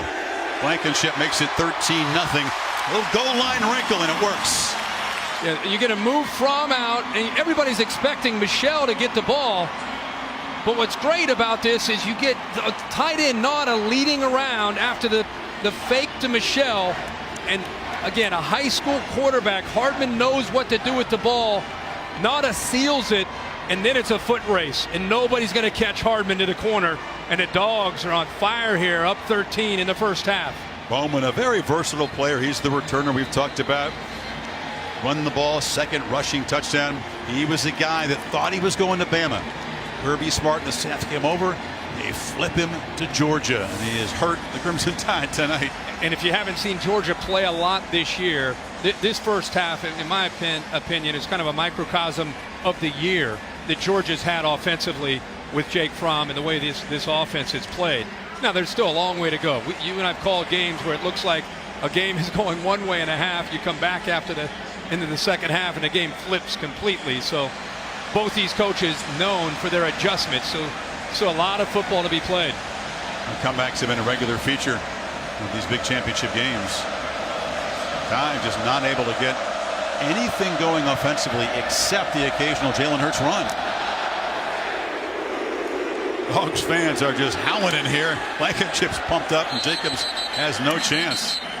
I just have to keep stepping back and reminding myself and everybody that Jake Fromm is a true freshman.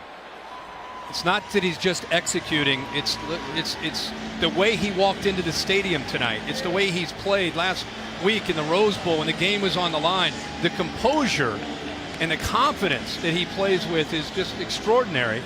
And it's not just the way he's wired, Chris. I think it's his preparation that he puts in, where it gives him the answers to anything a defense potentially can give him. Very rare to see from a true freshman. Comes off a Rose Bowl when he set his season high in completions. Fromm and the Dogs. It's their turn to roll in the first half. 13-0. And they close it out in their first national championship in 37 years. Rick and Saban and the Tide come back. AT&T Field pass to Tom Rinaldi. Chris, thank you very much. Under 100 yards offensively, Nick. What do you have to do to change it? Well, we got to do something. I mean, we just can't move the ball effectively. We haven't been able to throw it effectively at all. So, and I don't think it's just all the quarterback. I think it's the whole group. We got to get open. We got to protect better. And, you know, defensively, we're making too many mistakes, especially on third down when we got a chance to get off the field. So, had plenty of chances to stay in the ball game and get things fixed at halftime. Appreciate it. Thank you, Nick. All right, thanks. Let's go to Maria.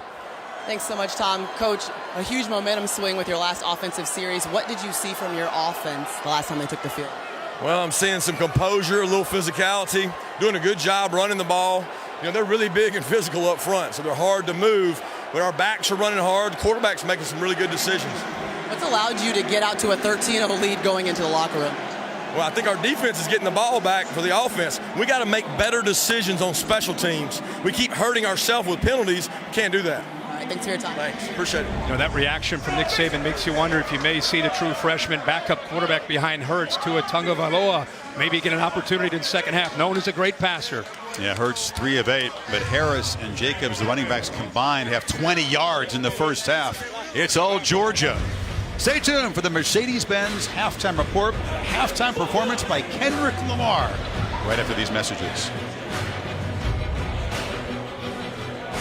Welcome to the Mercedes-Benz halftime report. Georgia's run nearly twice as many plays as Alabama. Mecole Hardman with the only touchdown of the first half, but the Dogs have been dominant. 13-0 over the Crimson Tide, halftime of the national championship game. Reese Davis, David Pollack, and Desmond Howard here on the Mercedes-Benz halftime report.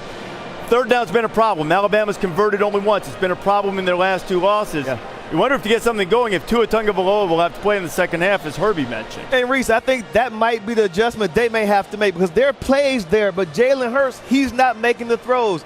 Georgia's actually just pretty much tell them, listen, we don't think you can throw the ball vertical. We're putting 8 in the box. We're going 1 high safety, and we're daring you to throw the ball vertical, and Jalen Hurts is not making the plays. He had really in the end zone for an open touchdown. The defensive back failed, and he missed him. Any question? Really turned the defensive back around the sideline. He skipped the ball to Ridley. If he can't make those throws, they're going to have to make a switch of quarterback. Any question if Georgia trusts their quarterback?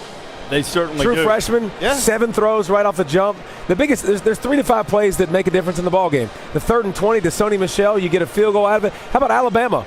Offsides on their field goal, take it off the board. So a couple plays here or there, but you got to still keep fighting. This game's far from over. The biggest halftime deficit Alabama has faced since the Sugar Bowl loss to Oklahoma. They were down 14 in that one, down 13 in this one. Coming up for the first time ever in the college football playoff, a halftime performance by the great Kendrick Lamar. You'll see it when you come back. Mecca, Atlanta, 2 neighboring states, hungry, battling for that beautiful trophy. About to get real loud, folks. Michelle gets the edge and throws into Alabama territory. The margin of error throughout this game is so slight. Hurts hit and sack. They keep it and sprinting to the edge. The Dogs barking in the first half. The underdog Bulldogs have the lead. Welcome back to the College Football Playoff National Championship game presented by AT&T. And if Georgia can hold this lead, look out, folks. Atlanta's going to come unraveled. Jake Fromm, you talked about him a lot, Kirk, in high school a year ago. Efficient, made the early mistake, the interception. He's been knocked around a bit, but boy, he has been clutch. Well, he has. I think it's, again, combination of a lot of things in that first half. Jim Chaney trusting him, an aggressive play calling, getting the ball out on the perimeter. But look on the other side of the ball. Look what Georgia's done defensively against Alabama and against their running game. They've completely taken their running game out, put the game on the shoulders of Jalen Hurts, which we told you they're going to try to do. The running backs have 26 yards rushing. The running backs, if you take Hurts' running away, and we mentioned the possibility. There's Jalen Hurts, of course, who's 25-2 as a starter. Tagovailoa, who's the true freshman, who can throw the football well, and this game gets to a point where they're not executing at the line of scrimmage and they need to throw. Wouldn't be surprised if he gets a shot. Now you're right, Nick Saban. It would take a lot to pull a guy who's been clutch in his career and has won 25 out of 27 starts, but that's how much they think of the passing skills of Tagovailoa. It is a pretty thing to watch that lefty spin it. So we'll see. Tide get the football first. Nick Saban and Alabama will not go down without a fight. There is still a lot of football to be played here in this second half. Going to be interesting. I've talked about the pain of losing a championship game, stumbling in the final seconds of the final hurdle at Clemson. That's what's been driving them. There's no participation trophies sought after in Alabama. We learned that this week, didn't we? That was crushed, smashed in the weight room. Blankenship, perfect on 2 field goals. He's been knocking his kickoffs deep, and he does so again. Jacobs going to try to make a play from 6 yards deep.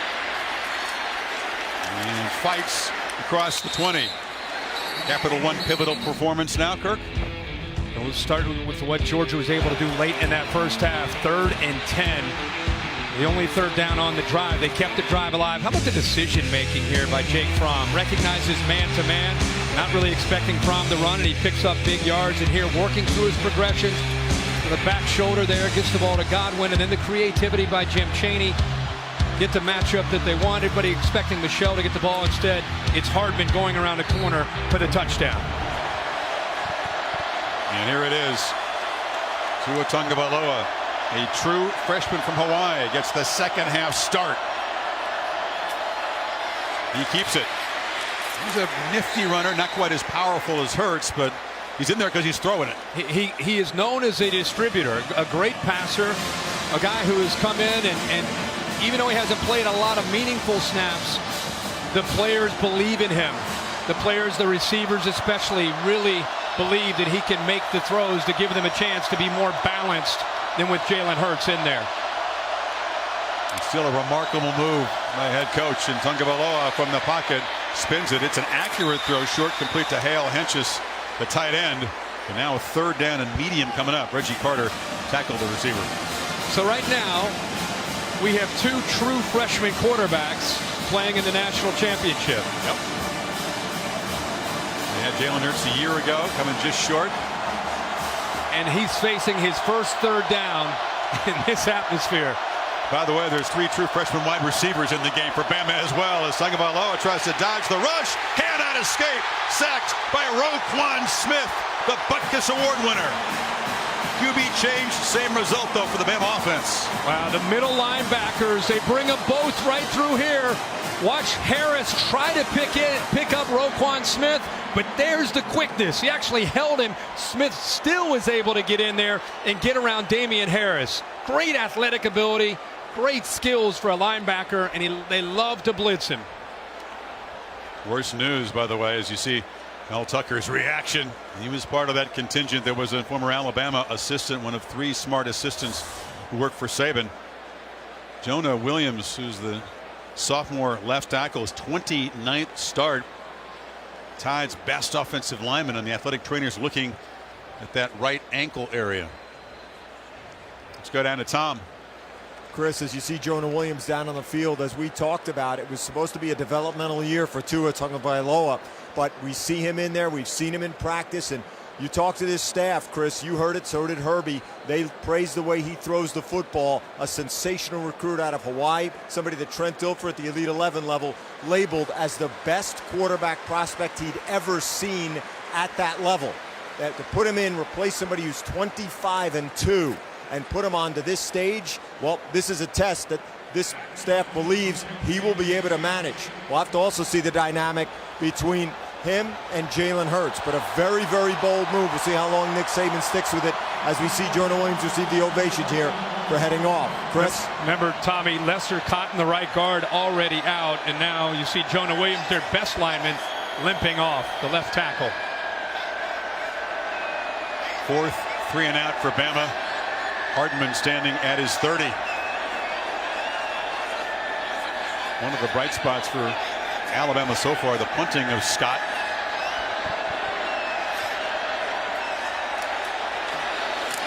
Dogs block it, but they got a head start. A flag is down. They came flying off the edge out of the starting blocks, but the false start is going to erase this block punt. That's Tyler Simmons, the receiver. Offside. Defense. 5-yard penalty. Still going to be 4th down. Replay 4th down. It's very obvious. He's a little eager here. That's a great look at it. He started off on the gunner, came down. Did he cross? Wow, that was really, really close. He was behind the line of scrimmage and definitely got a running start. Take another look to see if he actually got in the neutral zone. What a huge call. Scott is methodical. He's had 3 punts blocked in his career. When he gets them off, he typically booms them. And now Hardman has a crease. Mecole Hardman is knocked down. That was a very tough tackle on the coverage team by Cam Sims, the receiver, to prevent a really big return. Hey, Chris, I think Bama may have moved with both Holcomb and Sims before the Georgia player.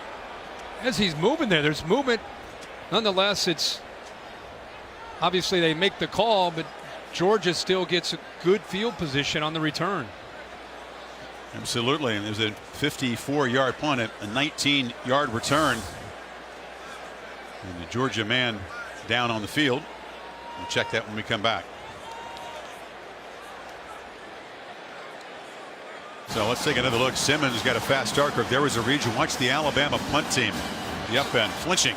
I think he reads Sims 17. Right there, that movement by 17 triggered him. He hesitated. He still gets in and blocks the punt. Could have been a false start. Yeah. Not a reviewable play, though. Bad break for the Dogs. They still have it at their 36, up 13.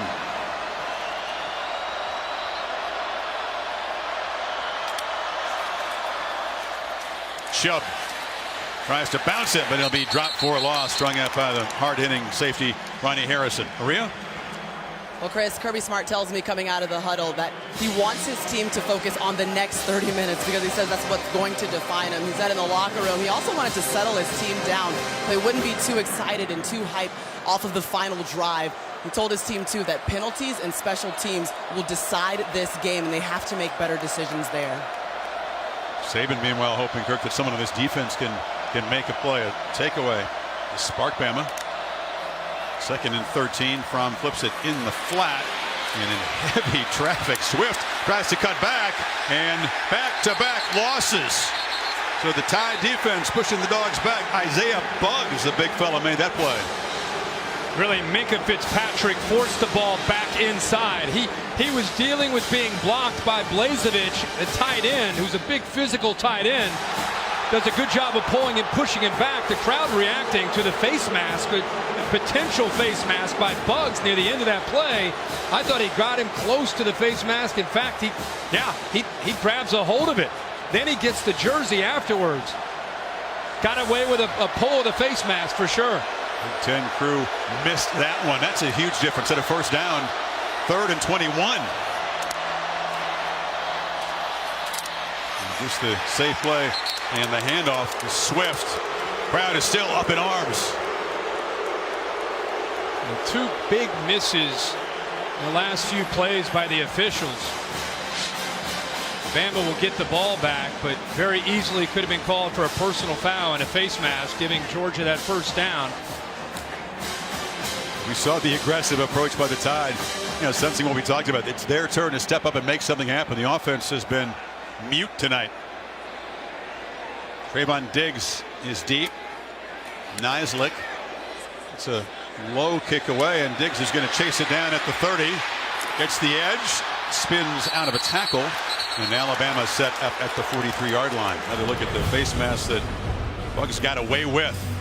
He got a hold of him right there, and not only gets a hold of him, he gives it a yank. By the time he lets go, then he gets a hold of the jersey, and that's what made the official miss it.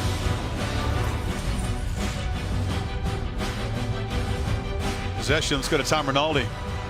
Well, Jonah Williams still being tended to in the medical tent right now. The left tackle, the sophomore from California. We talked about Lester Cotton already suffering an injury. Take a look at what happens here to Jonah. You see him get clearly rolled up on from behind by Roquan, and as a result, he's still being tended to lower leg injury, still being evaluated. His return guys right now questionable, but guy that's got to protect that side, a huge position and a huge ask right now for his replacement. A huge body, Alex Leatherwood, but no experience over there. Freshman. They're all over the place in this field tonight. Tagovailoa, play action, steps up, spins it downfield to Ridley, just over his hands. Still trying for that chunk play. Parrish in coverage, just overthrown. Love the call by Brian Dable on 1st and 10. Watch Georgia attack the run in the play action. Now you've got Ridley one-on-one to get to the middle of the field. There's not a safety in the middle. It's Ridley by himself. Put the ball up in the air and let Ridley run under it. Great call. Just missed a touchdown for the Crimson Tide. But a good call by Dable. They've had some close calls on big plays. That's that flea flicker against Clemson. But more of a threat with him in there at quarterback. Tagovailoa steps up. Now looks to escape. Cuts it back. Flag is down very late in the play. About a 4-yard gain. Back in the offensive line area.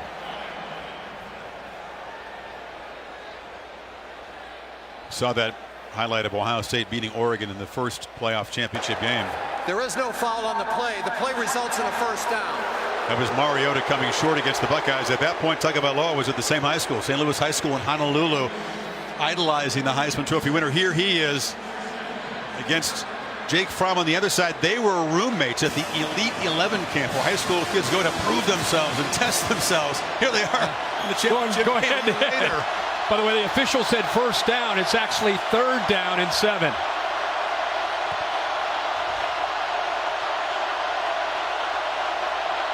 Look at that left tackle, true freshman. Dogs don't pressure. Tagovailoa has all night hit hard, spinning around, trying to escape and create, and now he's in the clear. The freshman shows some toughness, creating a desperately needed 3rd down conversion. Georgia plays man under with 2 deep. He has all day. Quarterback's actually much more mobile. Tagovailoa much more mobile, but also strong. Low center of gravity, gets out of there and picks up the first down. Bama in Georgia territory at the 44. First down throw, a slant, high, caught. Robert Foster, the senior, just his 12th of the season. Young kid feeling it. Dominique Sanders, the safety, cheating down again. 1st and 10. What's Alabama been doing all night? Running the ball. Safety's down, loading the box. Bama throws right behind him. Screen, Ruggs, true freshman to true freshman, and he busts down inside the 20. It's near the marker. Well, just a different feel from Alabama right now. Brian Dable, it's like he's been put in a much different position as a play caller now. Much more aggressive with Tagovailoa in there because of the ability to get the ball out quickly. 2nd and 1, throwing again, slant, low, and it's Ruggs, the freshman, going down again. 1st and goal, Alabama. This is what a lot of Alabama fans have talked about, the possibility of Tagovailoa someday maybe getting an opportunity. What it's done, Chris, because of the play calling, boy, it's changed the energy and the attitude from that Georgia defense. Got to execute down here. They need 6.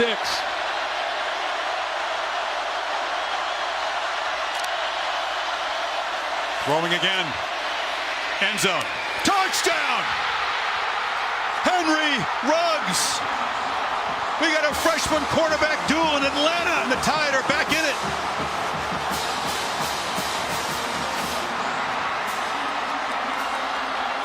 Where does that come from, Kurt? You're in high school a year ago.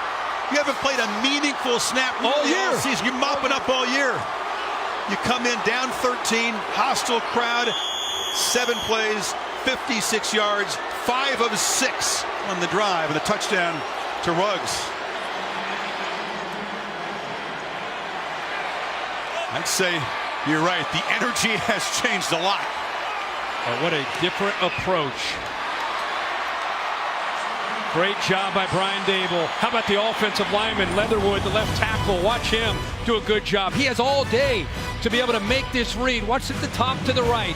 All day to throw, and eventually the true freshman Ruggs breaks away from Parrish by getting separation. Look at the anticipation. Leads him into the middle of the field where nobody's there to be able to account for him. And there's something about him in there. That's really cool to see Jalen Hurts, first one out, to congratulate the freshman quarterback. Out of class.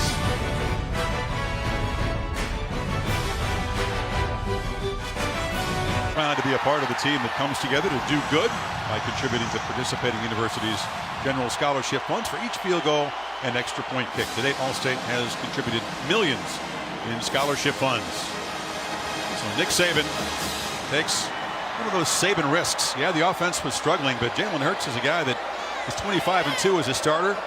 He's thrown one interception this season. He provided the only offense they had in the first half by running, but knowing they needed to throw the ball, they go to the freshman, and he lights it up.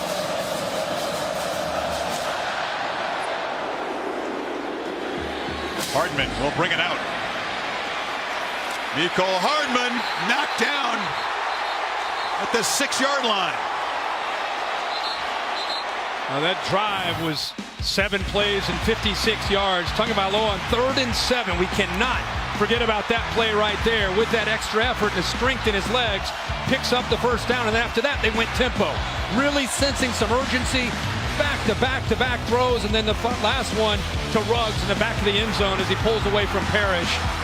Tagovailoa in complete control and command, and this sets up a big drive for Georgia. And after that return, they're pinned back deep in their own territory because Alabama's defense is fired up. Hardman could have left it there. Chose to bring it out, paid the price. Tide were flying down. Play action on first down. As Fromm is trusted to make a throw, backed up, and Godwin makes the catch and moves the sticks. I mean, are these guys really true freshmen? How good is this? How good is this? Fromm gets back there. You're thinking, okay, crowd's back into the game. Crowd's favoring Alabama. They're going to settle it down, maybe get a little conservative. Be careful. Jim Chaney says, I'm going to get the ball to Fromm. Let him fire one out to Godwin.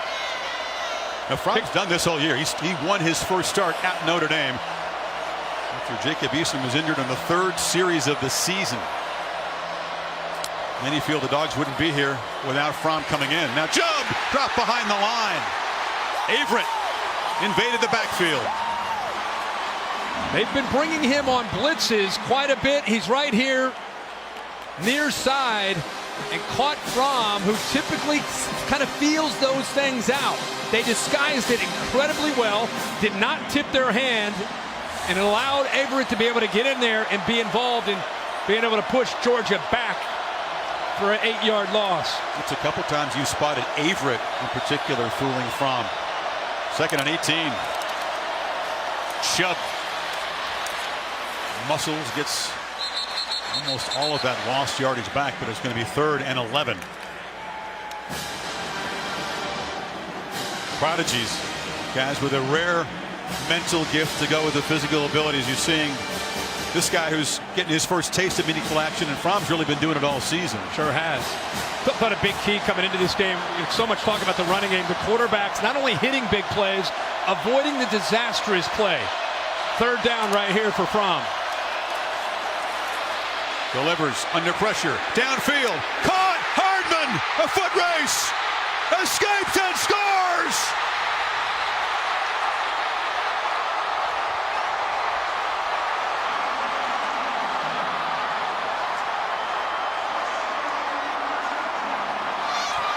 There is a flag down. It's outside the field of play on the far sideline at the 50. So hold on. Tide signaling this 80-yard play is going to come back.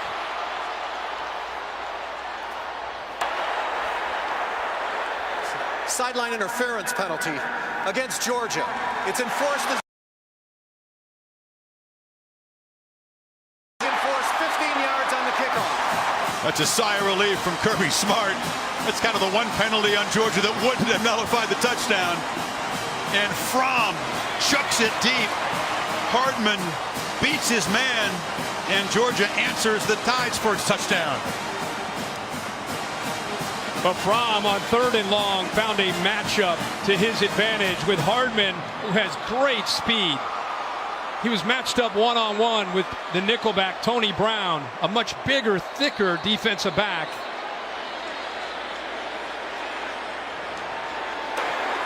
The ruling on the field of a touchdown is under further review. So Tom Kissinger will take a look. The first couple of reviews have gone Georgia's way. Plays have stood.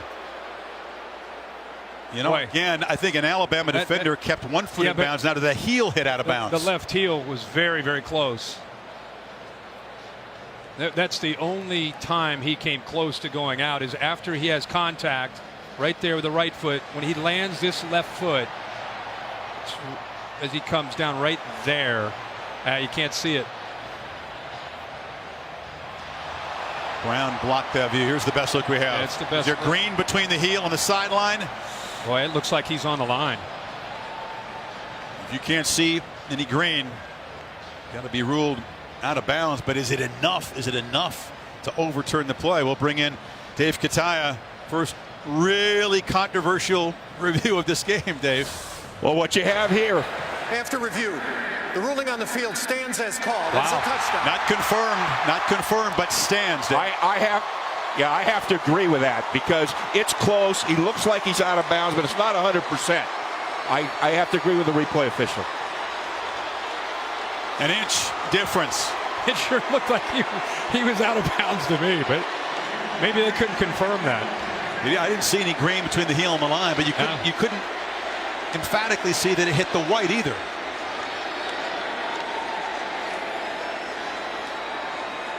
Georgia went 93 yards, by the way, in 4 plays. By the way, 80 on the last. after Alabama scores that touchdown, an incredible answer. They tried to disguise something. Here's Deontay Thompson as safety.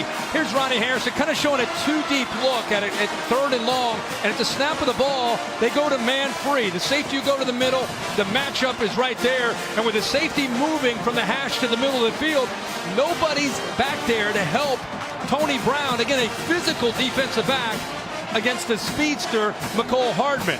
Great job by Jake Fromm seeing that post-snap movement, see the Bama defense moving, steps up, feels some pressure by Terrell Lewis, and with the safety moving off the hash, puts it way up in the air where the speedster, again, Hardman can get to it. What a night for the guy with track speed. Had the rushing touchdown earlier and that wild dog keeper, and then beats Brown here for 80. Remember in the early part of the season, people talked about Jake Fromm. All Georgia does is run the football, and he's just dinking and dunking. He's not really throwing the ball. My, how things have changed. SEC championship, Rose Bowl, national championship. It's a different offense than where they were early in the year when they were running the ball. They still run the ball 70% of the time, but he can throw it. But because of the sideline interference penalty, which didn't affect the outcome of the play, Georgia has to kick off from the 20. And Bama should get decent field position as they try to answer the answer. Blankenship still boots it down to the 5-yard line. Jacobs. You can hear the pads pop. They didn't get good field position. Dogs flew down. Shane Beamer's special teams tackle him at the 23. And we saw Tua Tagovailoa last time they had the ball. An amazing drive, such poise, such accuracy, quick decisions, ball out of his hands quickly. Let's see how he does here. Let's see if Kirby Smart, after now really seeing him, what they can do to try to make adjustments. Hurts is being a great teammate, Kirk. You know, you were involved in a quarterback. So he's got to be dying inside. Yeah, he's 25-2 as a starter. Thing we got to keep reminding is the right guard Lester Cotton is out. Jonah Williams, their best offensive lineman, a left tackle out. Alex Leatherwood is in at that left tackle spot last drive. Did a great job. It's Ridley in motion. Tagovailoa looked that direction. Steps up. He takes his shot downfield. Diving attempts. It's incomplete. Trying to work a long way back to that ball was Devontae Smith, yet another true freshman. Maria. Well, Chris, after Tua Tagovailoa led a touchdown drive, Mel Tucker, Georgia's defensive coordinator, encouraged his defense. We are fine. Keep chopping. Then he reassured them that all they have to do is stick to their fundamentals. Just because the quarterback changes doesn't mean you change. And they said when he takes off running, look to strip the ball out of his hands. That's good advice. He hasn't been under fire much in meaningful games, as we've said. Rolls, flips it high, into traffic, intercepted. DeAndre Baker made the young fellow pay for a mistake.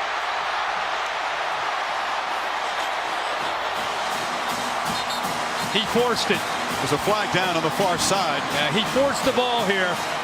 Should have just thrown this ball away. Remember, young guy hasn't played a lot, trying to make a play. Boy, he threw that into a lot of traffic. Sideline warning, assessed against Georgia. That's their first. There's no...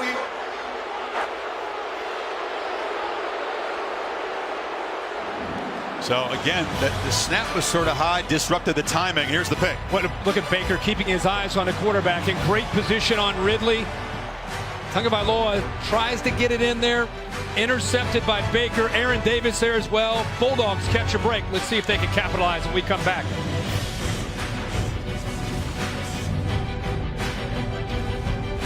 The Alabama receivers and the tight ends in the background. They're all blocking. Irv Smith, Judy, 82-4. Ridley's blocking. They're running a route. Nick Saban's got to be frustrated with what's happening. The quarterback's rolling to his left, and every one of the wide receivers was blocking. And again, he's not an experienced guy, but in that case, he's got to just throw that ball away instead of throwing it up for grabs and letting the defense make a play on the ball. Golden Spikes shoulder pad, reward for a takeaway. And now the Dogs try to extend this lead. Any points out of this drive, it's a 3-score game. Fromm again trusted to throw on first down. Batted in the air, picked off. The Tide respond. Raekwon Davis. It's another big man interception by Bama. And they're at the 40. You know, Payne didn't come up with the interception, but he was involved in causing it. This is a crazy play. Payne gets in. The ball bounces off Deshaun Hand and it goes up into the air. And how about the athletic ability by Davis at 6'7"? Here's pressure right here. You'll see Hand right here get involved as well. The ball will bounce off of him. So there's Payne getting inside penetration. The ball is thrown, bounces off the helmet of Hand, up into the air, and Davis with those long arms comes up with the big interception. Tagovailoa still in the game. We've talked all night, Kirk, about risk reward. We've seen the reward of these talented freshmen making big plays. There's the risk. Back to back. Last two plays. Great field position for Bama.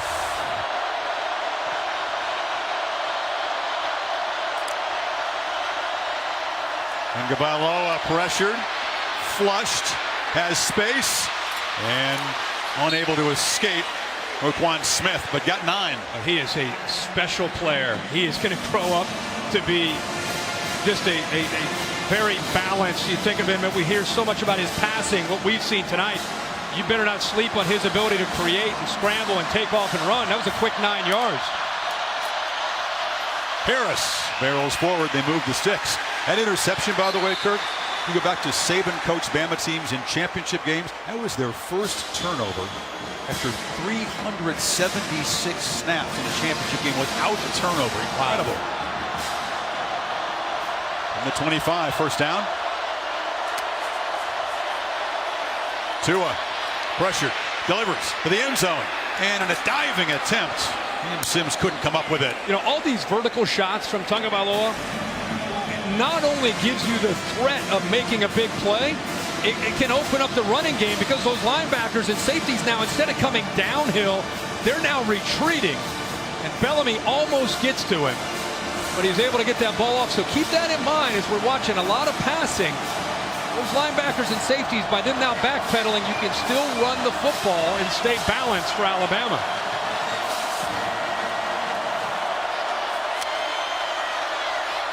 Tagovailoa flips it over the middle. Ridley bobbled, incomplete. It was a low throw, tried to make a circus catch, but he knocked it up into dangerous area. Third down. And as much as they try to get Tagovailoa in with the ones in practice, you know, just a little thing, the timing. He does a good job of actually baiting that defensive line. Moves off to his left and comes back to his right. And you'd love to see Calvin Ridley get both his hands down there to try to secure that ball instead of the one hand. Really frustrating night for the Tide's great receiver. One catch, targeted 5 times. Can they find him here? Tagovailoa, chase, delivers, incomplete. Flying off the edge to pressure was the linebacker DeAndre Walker. It's 4th down. He jumped at. There's no chance for Matt Womack because he timed it up right here. Womack wants to come out, but the speed off the outside. See how he timed that? He took a chance, and he got in there to affect Tagovailoa. By the way, if he doesn't get in there, they've got 3 linemen downfield in front of that screen and a lot of room to operate. Georgia fortunate with Walker getting in there. Papanastos, a nervous miss from 42 earlier. This from a yard longer. Not the prettiest, but it's crucial. The Tide able to cash in Davis's interception, but only for 3 to cut the lead to 10. But there's lots happened here. I thought this was going to be a grind fest running game defense. All of a sudden you put the young guys, turn them loose, and it's a shootout. Changed. The complexion of the game has changed. Davis came up with that big interception. Get the ball back to Alabama.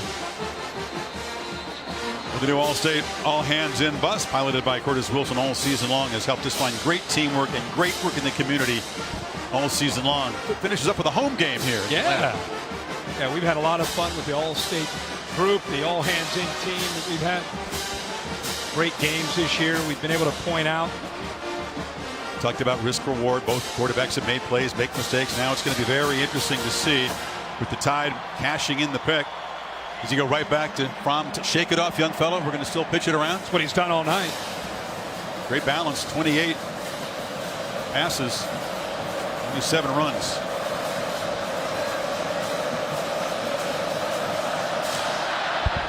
Scott boots this one deep again. Hardman chose to bring it out last time. Doesn't make the same mistake twice. Well, both Saban, Kirby Smart, we're talking about the changing times in college football. Back in the old days, you just didn't see true freshmen playing prominent roles, much less true freshman quarterbacks. Jamel Holloway, 1985, who was a great player, but the game has changed so much, and the quarterback play with the Elite 11, the quarterback coaches. Unsportsmanlike conduct, number 48 on Alabama. That's a 15-yard penalty, and that's number 48's first unsportsmanlike foul of the game. Nicky Brown, the linebacker on special teams. Yeah, he lost his cool, ended up punching a Georgia player. Just went right after him. Right there. Lucky he didn't get thrown out of the game. Went after Walter Grant. Talk about the importance of yards, field position. 15 on that penalty. Moves Georgia to the 40. That's how you get taken out of the game and don't get a chance to get back out there. Oh, wow. They'll self-police over there, won't they? Yeah. Chubb turns for about 5 from throwing just his 6th interception of the season and last possession on the carom. Think about what's going into this game. Alabama, the pain of having a trophy ripped away from them in the final second by Clemson last year. They've stewed about it all season long and unable to impose themselves on Georgia here. And temper's boiling over. Backup linebacker.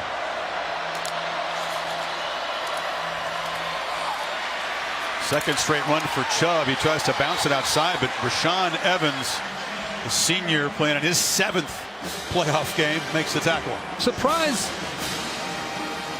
I'm surprised there that Jake Fromm. Something to keep in mind. I wouldn't be surprised next time they run something like this. He pulls that. He walks around the edge. Bama not respecting Fromm's ability to run. It collapsed inside on Nick Chubb. And I'm not saying here, but later in this game, they're going to go back to that. And Jake Fromm's going to keep that ball. And he's going to get around that corner if they don't start respecting his ability to run. Top receiver Wims out of the game on 3rd and 6. Fromm has plenty of time and delivers a high throw, and a catch is made by Riley Ridley. So his big brother has been frustrated all night. Little brother is stepping out of the shadow. Oh, this is nice job. Great execution there again. Terrell Lewis is in there. Throws that ball high to the outside. Done that all year. That ball thrown to the boundary, that comeback, and Ridley continues to have the best game of his career. One of the stories of this game, besides these freshman quarterback starring. Georgia back in Tide territory inside of 3.5 in the 3rd quarter. Michelle spun down after a strong 4-yard gain. I keep saying about what Tagovailoa is doing to the Georgia defense with the passing game, and with Jake Fromm continuing to convert on 3rd and long. They're now 8 of 14 on 3rd down. Many of the cases it's 3rd and long. Bama allowing 34% on 3rd down this season. He's 5 of 9 on 3rd downs for 134 yards. Line's doing a good job of protecting him. Like I said, a lot of those are 3rd and long. Fromm does pull it and keep it, as you suggested, but that time the Tide were ready. Mac Wilson dropped him for a loss. Well, this is a different call because they brought the tight end around with him, Jackson Harris. And by the tight end coming around, it actually brought the linebacker right here. The tight end moves and watch the linebacker come with him. That's why he's able to get out there. Another reaction from the crowd with a push after the tackle by Mac Wilson. They wanted another dead ball personal foul on Alabama. Just kind of shoved his head after he made the tackle. Michelle is the back. Ridley's out there on the right on 3rd and 6. Fromm has a clean pocket and delivers. A strike ball comes out. Not held long enough. Levi Wallace just ripped it away from Ridley. Well, Fromm is making plays on 3rd and 9 a lot of times to Ridley, but let's give Levi Wallace a lot of credit because this ball looks like it's caught yet again, kind of an option route, and eventually Wallace is able to separate him from that football. I don't know if he ever quite, he looks like he might have had fingertip control, but Wallace, good position, is able to knock that ball loose. Bryce Ramsey, who is the 3rd string quarterback, he can also punt the ball. He's in there. Obviously, he can throw it, too, looking to fake it. And now at the last second, with the rush coming, he pooches it up very high, and Diggs makes a fair catch. He flirted with that in the SEC championship game and got Auburn to spend a timeout. Well, he almost allowed Deron Payne to block that. Sure did. I mean, you got to go one way or the other. You're either going to fake it or you're going to punt it. No, they maybe overthought that. I mean, the big fella, look at the big fella Payne get in there at 300 pounds. He's thinking, is he going to throw this? No. Oh, if he gets his hand on that, he might have another opportunity to be an offensive player. Maybe pick up a block punt and run 50 yards. As it was, though, Bama makes a stand after Georgia had gotten into their territory. Inside of 2 minutes in the quarter. Bo Scarborough hasn't yet got going. Big fella turns the corner and bangs across the 35. And that was my point last possession. There's no reason to go completely away from this running game. The safeties are backing out, respecting the deep ball. Different kind of coverage. They can still run the football and stay balanced with Tagovailoa because of the way he throws a lot of times on 1st and 10. Scarborough's waited all night for a run like that 16-yarder. Empty set, quick, ball's coming out quick. Dogs rush 5 does come out. Ridley, Calvin finally makes a play. He is slung down by J.R. Reed. They just want to get the ball to him in any way that they can. Get the ball to him in space. He's a guy that not only can go vertical, he's a guy that can make a catch underneath, shake a player or two, and all of a sudden take it 55 yards. 9-yard catch, and that's 6-yard catch. 2nd and 4. Scarborough just slammed into a red wall and is knocked down for no gain. David Marshall made the play, and the Tide, the final minute of the quarter, face another 3rd down and short. And Kirby Smart, Mel Tucker blitzing those 2 inside linebackers. Good run blitz there. Reggie Carter, Roquan Smith.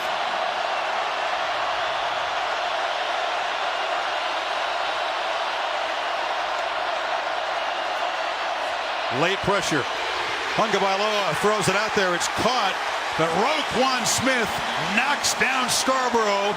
Just like he made that big play against Oklahoma in the Rose Bowl. It's 4th down. He's in man-to-man. You're going to see a receiver come here. Watch his vision. He gets behind, potentially getting picked. They try to pick him right there. He goes deep to get behind it. Then he comes downhill and keeps Scarborough short of the 1st down. Roquan Smith, we're approaching 250 career tackles. The Butkus Award winner. What a player. So special. Scott, a high boot.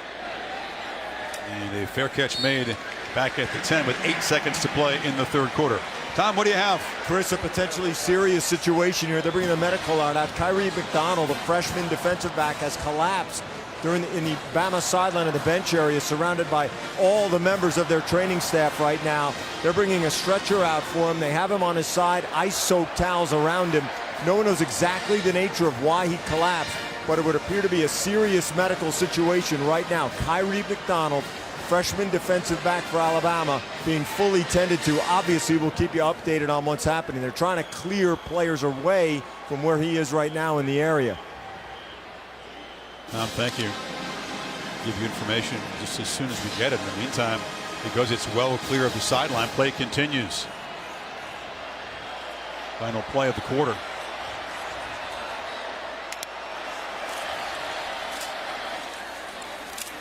Michel muscles.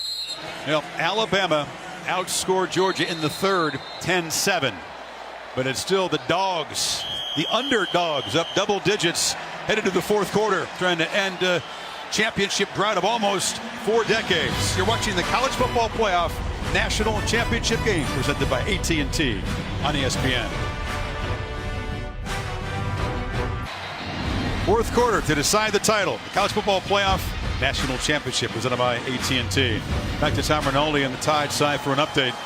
You can see Tyreek McDonald right now, again, the freshman defensive back being loaded onto the medical cart, awake, conscious right now. But what was a serious situation, surrounded by the medical staff, apparently just collapsed in the bench area of the Crimson Tide. Glad to see his eyes open right now. He was nodding during some of the prompts that the training staff was giving him. And obviously we'll update you as we go on right now. But good to see him awake, alert, gave a little bit of a smile there as he heard the crowd shout at him. But he's about to be let out of here, guys. We'll keep you updated, of course. Thank you, Tom.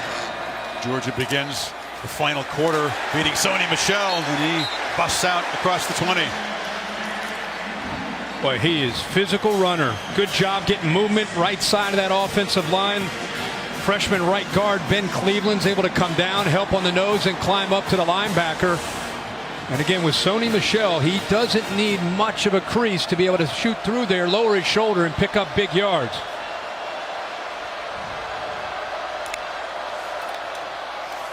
He's got it again. Cuts back. It's an effective play. Another first down gain of about 5. Yeah, it's been tough sledding in the middle, the way it is for most teams that try to run the football against Alabama between the tackles. They have done such a good job of mixing up formations and looks, trying to get the ball mainly on the perimeter, putting the ball in the hands of Fromm, throwing downfield, and then occasionally going back to running up the middle. But there hasn't been a lot of that between the tackles.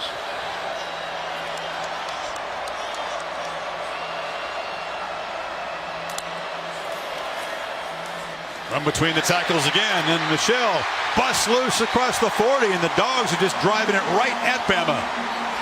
Watch the left side of this offensive line. Isaiah Wynn, left 77, Baker. I love how Wynn, who's a former guard, has such a comfortable feel to him and being able to come down and help once it's secured on the defensive lineman. Patiently works up to that linebacker, and when you're getting movement on Alabama at the defensive line spot, you're going to get a chance to get some big yards running the football. It's just rare to see. The drive all Sony so far, but he steps out and Chubb spells him and powers up the middle. This has to be eating Saban and Pruitt alive at 10-point deficit. They can't stop the middle run game. And a little bit of a change there by Nick Saban and Jeremy Pruitt. They try to stunt, just trying some movement. That time they moved himself out of the hole and gave Nick Chubb even more room to work. This is what Georgia's done to defenses most of the year, is get them into the fourth quarter and try to start to lean on them even more and wear them down. Chubb again. You know, Georgia's only played 2 close games. The come from behind victory at Notre Dame in game 2, the late game winning field goal, and that rally against Oklahoma from 17 down. They are devastating in this position, though. Absolutely. It's where they've been, with the exception of the trip to Jordan-Hare. Their third down has been a strength tonight for Georgia, 8 of 15. Chubb motions back in. 3 receivers to the right. Fromm pressured, sacked. Right up the middle was Raekwon Davis, who made the pick, and now that drive killer. Great coverage downfield. Fromm had nowhere to go with the ball. They matched up well with their matchup zone. Turns into man-to-man principles. Davis is right here, gets a good push. He's so long, so athletic in the inside. See how he's able to just get off of Ben Cleveland using his hands and quickness. Nisley timed the punt as the Tide peel back to set up a return. A very low pick. And it's going to be fielded there by Trayvon Diggs, who's tackled immediately. So Raekwon Davis trying to single-handedly on that defensive side bring the Tide back in it. Yeah, the interception led to a field goal, and Sack has given the ball back to the Tide offense. The Tide led by 10 at this point in the game. Back and forth in a great fourth quarter. Clemson got him. Watson to Renfro with a second to go. Now they are down 10, but Georgia fans hardly comfortable. Eerily similar storyline to the classic SEC championship game. Dogs led by 11 in the third. McCarron, Cooper put him up, and then Georgia drove down and fell one play, a couple seconds short. To continue with the theme, true freshman Najee Harris is in the game, and he makes a big play. And Harris, it's nothing but freshmen running around out here, Kurt.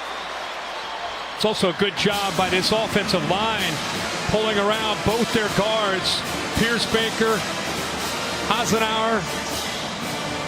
Both young linemen be able to pull around there, especially the right guard there who's in for Lester Cotton. And Najee Harris is a big back, but he has great speed if he can get out in the open field.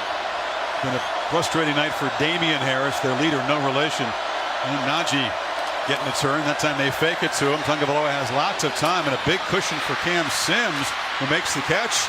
Still fighting, spinning, takes a big shot at the 46 from Trenton Thompson. They move the chains. Trent Thompson chasing that play down. Has good speed for a big guy, and he's able to catch up to Sims, who turns back into the play right there. Boom. All move to the 46. Get it at quick. Foster, 2 blocks on the edge. And they move the ball into the Dogs' territory. What just a different feel with Tagovailoa. They're stretching this defense vertically, horizontally. If you're just tuning in, Jalen Hurts, who's 25-2 as a starter, struggled in the first half. Alabama not doing anything offensively. Nick Saban rolls the dice. You see Sims after that hit checking out. Puts in a true freshman. Hasn't played any meaningful snaps all year, and it's kind of sparked this Alabama offense. And now Harris is the 4 tailback. Bounces it. Najee Harris in the clear, a powerful run, still battling and slung out inside the 10 by Roquan Smith. What a great block by Jerry Jeudy. Watch number 4 in the crack block. Boom, right there on Aaron Davis. Set, got the edge. And as I said, you see Najee Harris, how big he is. You think of him as a power back, but pretty nifty, able to keep his feet and his balance, and Alabama's in business. 36 yards. Got it again, feeding the hot hand. Little hesitation, and earns about 3. So many guys stepping up that we don't expect to see on the massive stage because of their inexperience. Remember we talked about Georgia had to go all the way out to the West Coast and play in a game at double overtime. They had to fly back. How much did the wear and tear take a toll on them? Alabama played a game late against Clemson. What kind of toll would it take on them? Fourth quarter now. Tagovailoa pump fake for the end zone. Jeudy just over his fingertips. The flip side, though, is Bama hasn't been able to really work on this defense, soften them up. That's only the 51st play tonight. Yeah, but I'm just looking out there and I'm watching both teams kind of hands on their hips a little bit. This tempo is very, very tough to prepare for both teams because you really can't simulate that in practice. Got a lot of speed. See if they can try to isolate their big target, Calvin Ridley, who will be at the bottom. Yeah, he's the veteran. 3 freshman wide receivers in there for the true freshman quarterback. And now Georgia said they're going to spend a timeout. So 3rd and 8 as the Tide try to cut into this 10-point lead. Inside of 10 to play. It's Blimpworthy, Goodyear official sponsor of the College Football Playoff. Downtown Atlanta. Big wheel keep on turning. First words to Sweet Home Alabama, the song that they were just playing in this timeout as the Tide back to work for 3rd and 8. Remember Malcolm Parrish, the corner at the top of the screen. Alabama has gone after. Right now you have Robert Foster, who's lined up against him.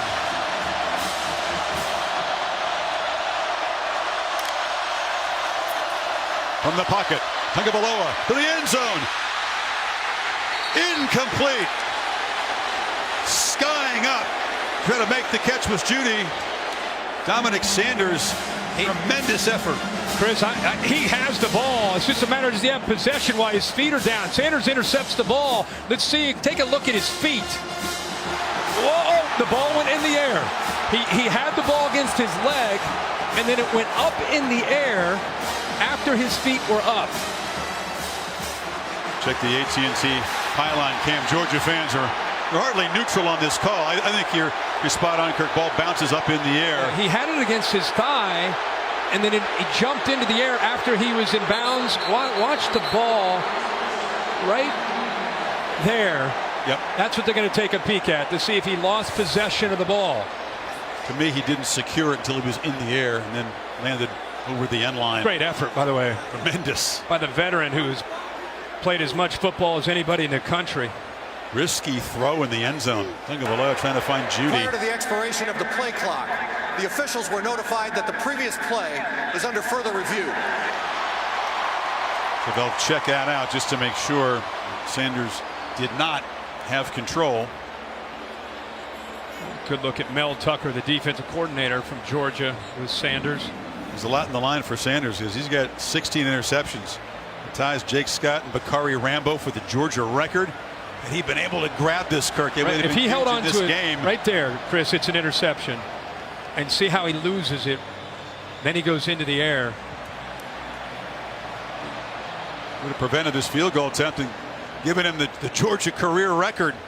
Alabama's thinking, let's just make sure this is incomplete. Let's get a field goal, get within one possession with 9.5 minutes to go. See why Sanders was frustrated. If he'd gotten it cleanly, it's a pick. After further review, the defender never attained possession of the ball in bounds. The ruling on the field is confirmed. It's 4th down.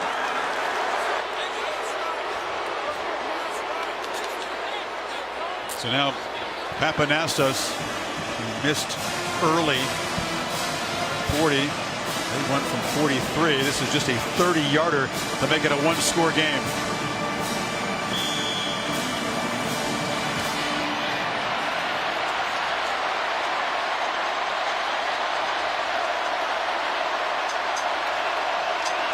Doug's very good at the field goal block when they got Oklahoma's. Don't come after that one. Papanastos able to curl it through. Alabama back within 7. You're watching the College Football Playoff National Championship game presented by AT&T on ESPN. Now stay tuned after the game for the Ford Escape postgame. Herschel Walker, honorary captain. Vince Dooley, coach of that Georgia team. Really the only true national championship team for Georgia in 1980. They had one in 1942, Kirk, but the computers voted on it. No human poll picked Georgia. They liked Ohio State. How cool is that to see Herschel Walker and Vince Dooley sitting here in Atlanta looking out over this field watching the Bulldogs play for the national championship? You think this fan base is hungry to try to get there first since 80? Starving. Hardman ripped and thrown down inside the 15. A vicious tackle by the man who was so fired up over there for Bama. Mickey Brown before in the bench. Remember, he got a personal foul for taking a swing, and this time comes down with bad intentions again. A big man covering a kickoff. Dave Kataya gives me the thumbs up saying it's a clean hit. Now Georgia all of a sudden it's back to a one-score game. 9:20 to play, and they are backed up at the 14.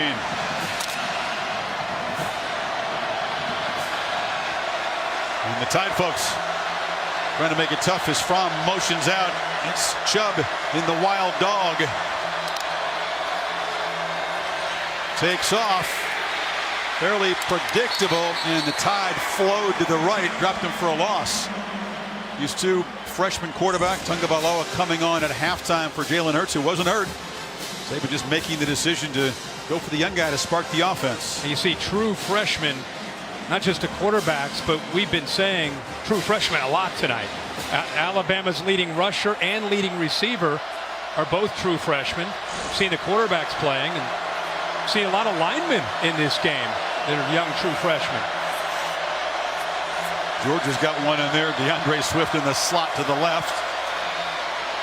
And it's Hardman who's had a big night on the end around. They don't contain him at the edge. That'll drive Pruitt crazy. So how do you beat Alabama? Since Nick Saban's really gotten Alabama going in 08, you go back over the years and you think of the Johnny Manziels, and Ole Miss has been able to do it, and very few teams. Auburn's had some opportunities. Clemson, of course, with Deshaun Watson. If you don't have a quarterback like Deshaun Watson, you've got to have players like Hardman who can get out on the perimeter and try to find some opportunities to get in space and accelerate upfield.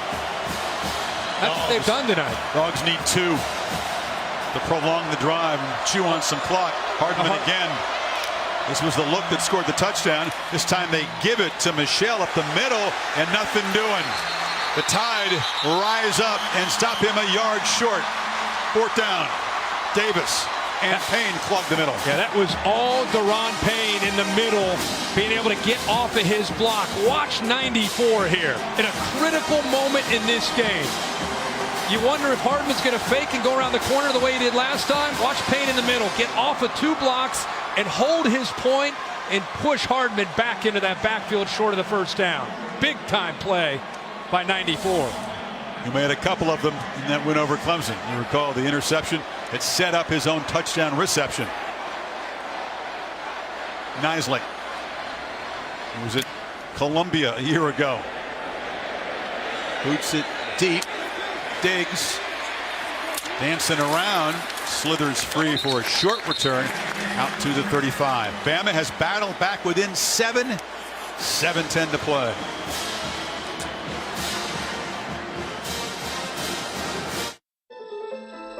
Freshman on the Alabama offense in that timeout. Jalen Hurts, a freshman last year, had his helmet off, and it was a year ago he was in this position trying to bring the Tide back from a deficit against Clemson. He did it before Deshaun Watson worked his magic. Now he has to watch, see if Tagovailoa can get the Tide even here. He's shown a lot of maturity in the way he's handled Tagovailoa going into this second half. How many more possessions will Bama have, Kirk, in the 4th quarter? Yeah, you're looking at a couple more possessions with 7:10 to go.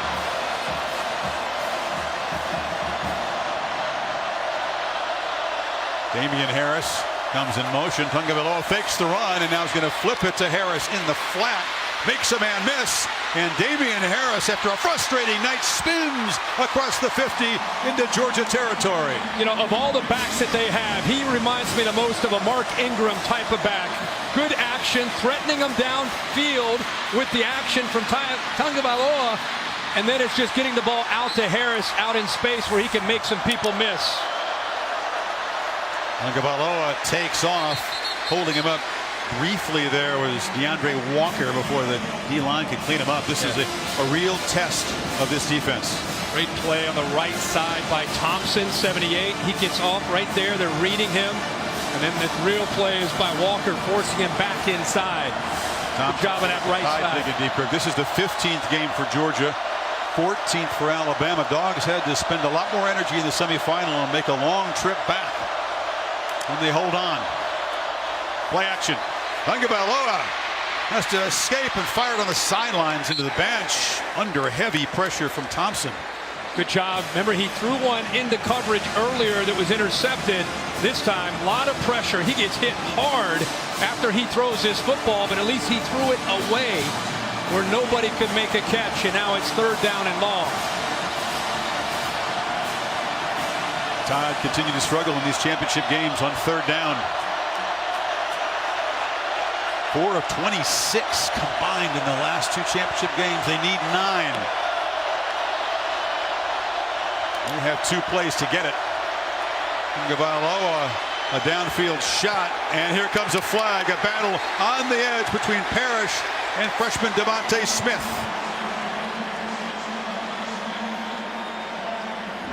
They go after Parrish. They've been going after him all night. It's another freshman, Smith. They get tangled up. Defense number 14. You can see the arms from Parrish extend. Automatic first down. And that's what they made the call on. He's frustrated with it. He felt it was a little bit of incidental contact where they're both kind of looking back, but the officials right there on top of it saw his arms come through, and that's what they made the call on. I know you're a big fan of today's standards. That wasn't a whole lot, I'll be honest with you. First down at the 33. Remember, when Bama's gone tempo, it's been very productive with Tagovailoa in there. The lefty fires downfield. Judy goes up. Freshman to freshman again, and the Tide set up inside the 15. He's all of his height there. Chris, look at the background right here. Watch how he's man-to-man, and then the guy just lets go of him. It looked like it was Tyreek McGee.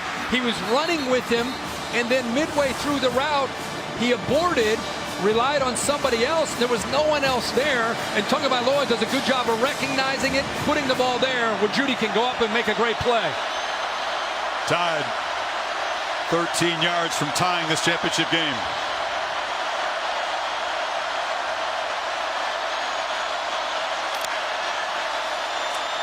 They pick up the pressure. End zone throw. Leaping catch. No, incomplete.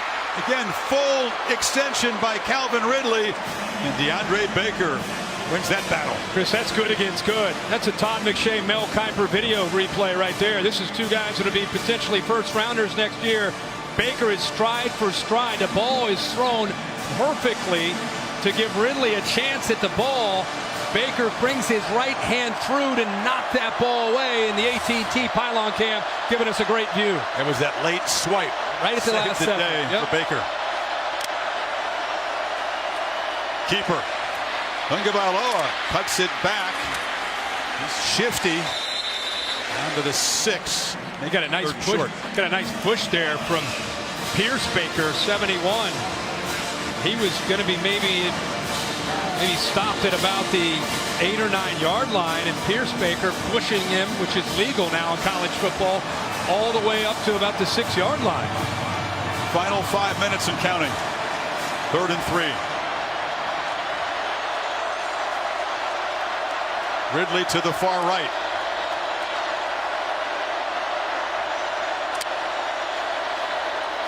Damian Harris is plastered in the backfield. Trenton Thompson is having a game tonight. 4th down. Boy, Thompson has that ability to slip through, puts Nick Saban and Brian Dable in an interesting position. Nick Saban's been going for it a lot this year on 4th down. 14 of 17 on the year. 1-4 in their loss at Auburn. It's a big play here for Brian Dable. You get a first down at the 3.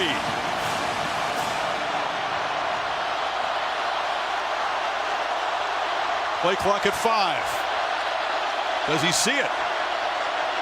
Timeout. He did not see the play clock, and you can excuse the true freshman for not being aware. Saban, however, charged down and spent the timeout. And the reason that's significant is, of course, you need to get the timeout. He's a freshman. I understand that. But if you go for it here and you come up short, you still have Georgia pinned inside the 6 yard line, and you've got 3 timeouts remaining. They're going to run the ball more than likely, make you use your timeouts, and you're going to get the ball back around midfield with a chance to go to work. Now you have to spend the timeout. Now it makes it a little bit different if you come up short here, as far as the clock is concerned. Again, Brian Dable has been 18 years out of college football. I've seen a college game until the opener in this building against Florida State, making this big play call. Was a GA for Nick Saban at Michigan State. You've got Najee Harris, the true freshman, trotting out to stand to the left of the freshman quarterback. They get a first down at the 3.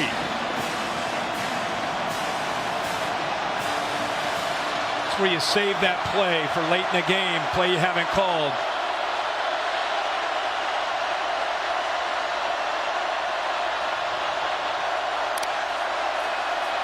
Tagovailoa, plenty of time, surveying the field, fires end zone, touchdown! Calvin Ridley finally makes an impact.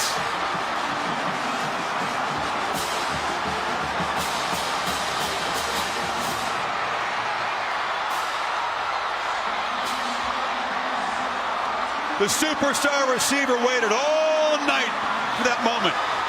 He'd been targeted. He'd been missed. That time, Tagovailoa coolly spins it to him. And now Papanastos to tie the game at 20. 3:49 to play.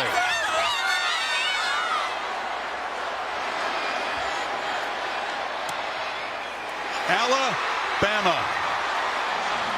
20 points after halftime, all with Tagovailoa at quarterback.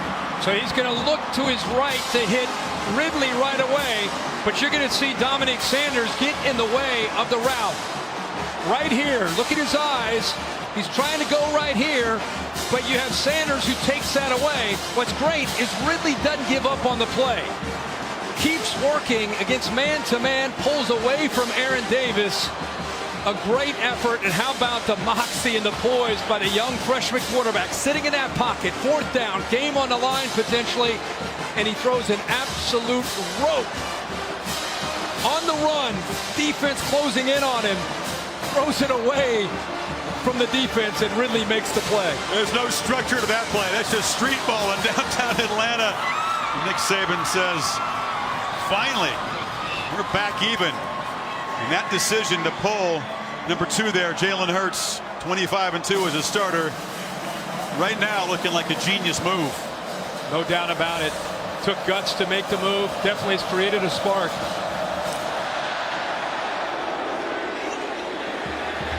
Hardman, who scored 2 touchdowns tonight, 1 running and 1 receiving, returns it out across the 22-yard line.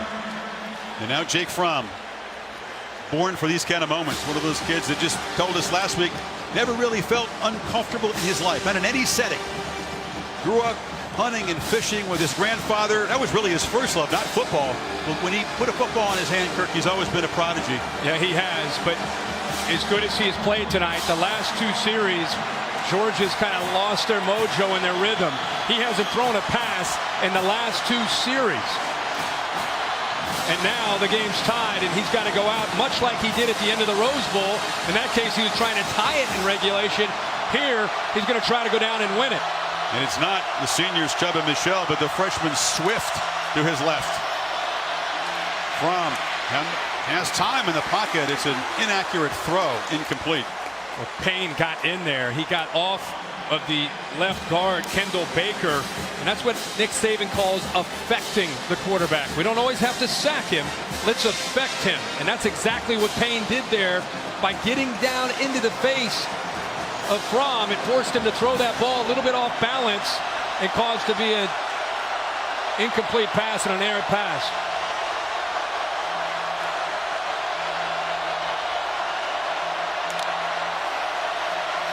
Tide rush 4. Fromm delivers near sideline. It's Riley Ridley will be ruled out of bounds before he spun and made the dive. So 3rd down and 4 coming up.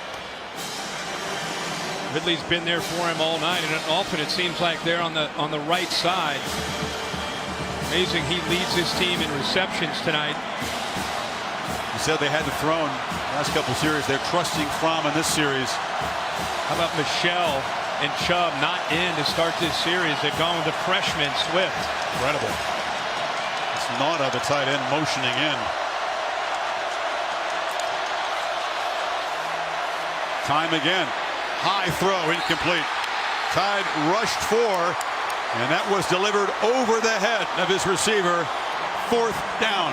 It's the first time tonight it just felt like Fromm was a little bit out of sync, maybe just trying to force the throw a little bit. Most of this night we've seen him comfortable, we've seen him confident.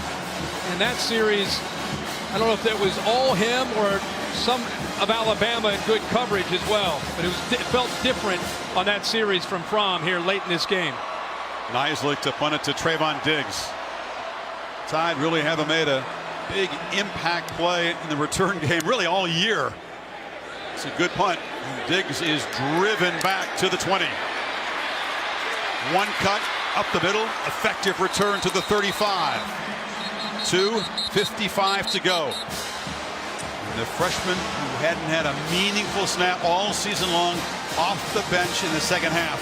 A chance to win Nick Saban's 6th national championship. A year ago, He's leaving Hawaii and enrolling in college at Alabama, trying to figure out where the dorms are and where is he walking around to go to class. And Jalen Hurts continues to support him, which is one of the coolest things I've seen tonight, being a great teammate. Tagovailoa's family moving from Hawaii here to Alabama. His younger brother's a talented prospect in high school, too.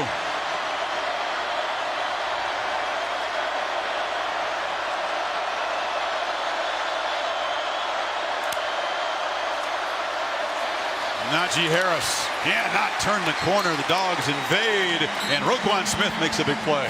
Defensive line eating up those offensive linemen. Young freshman that's in there for Jonah Williams. Alex Leatherwood's playing a left tackle spot. He tried to get up to the fleet-footed Roquan Smith to no avail. Roquan has such great instincts and ability to diagnose, and if you don't get a body on him, he's going to make the tackle. I promise you. Feeling a second consecutive overtime game after the first in Rose Bowl history? Not the way he's throwing the ball. Let's see what happens here. Got to hurry again. Play clock winding down. Harris has the handoff, fights off a high tackle and just barrels out across the 45. Barely got that play off. That was real close. Yeah, the right side here. Womack and Hasenauer watch this double team working this way, and they create a nice lane right there for the freshman to be able to get through there. Tell you again, he puts his foot down and accelerates upfield. He is a handful at 227 pounds. Tied with tempo, testing the mettle of this Dogs defense. Tagovailoa sideline round. It's easy pitch and catch to Ridley. Be careful, Calvin Ridley starting to get involved now. I'm very surprised. It looks like we have a flag down. We're going after Malcolm Parrish all night. Surprised Georgia's not putting a safety over top of him. Personal foul, face mask, defense. Parrish guilty of the 15-yard penalty. As he was tackling him, took a stiff arm from Ridley and then grabs onto the face mask as he's going down.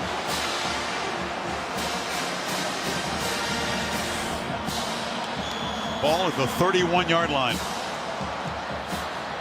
Already in fringe field goal range for the senior Papanastos.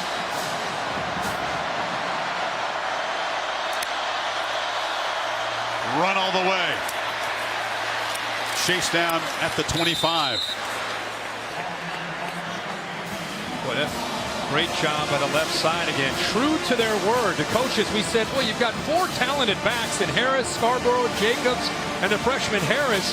How do you pick who you're going to play at a crucial moment? They just said it's kind of a feel. We just kind of feel it out. And you got Najee Harris out there playing in the biggest moment of the year for Alabama. And playing well. 2nd and 4. They play a little cautious here. Well within field goal range. One left. Bounced hit, and he'll be knocked out right at the line of scrimmage. 3rd down now. Big Jonathan Ledbetter that time was the difference maker. He's able to get by that freshman Leatherwood. It's been a battle up front when both teams have tried to run the ball. Reggie Carter also coming over to help out. Georgia led it 20-7. Playing the 3rd quarter. Bama 13 straight points behind the freshman quarterback and freshman running back, and big play by the senior receiver. 3rd down. Keeper. Tagovailoa lowers the head, shows the power, and gets a first down. He just ran over the senior Sanders. Yeah, he went right over top of him. Mentioned how strong he is, his lower body for being a young player. People forget that he can run the ball, and he's not only slippery and quick, but he can be powerful.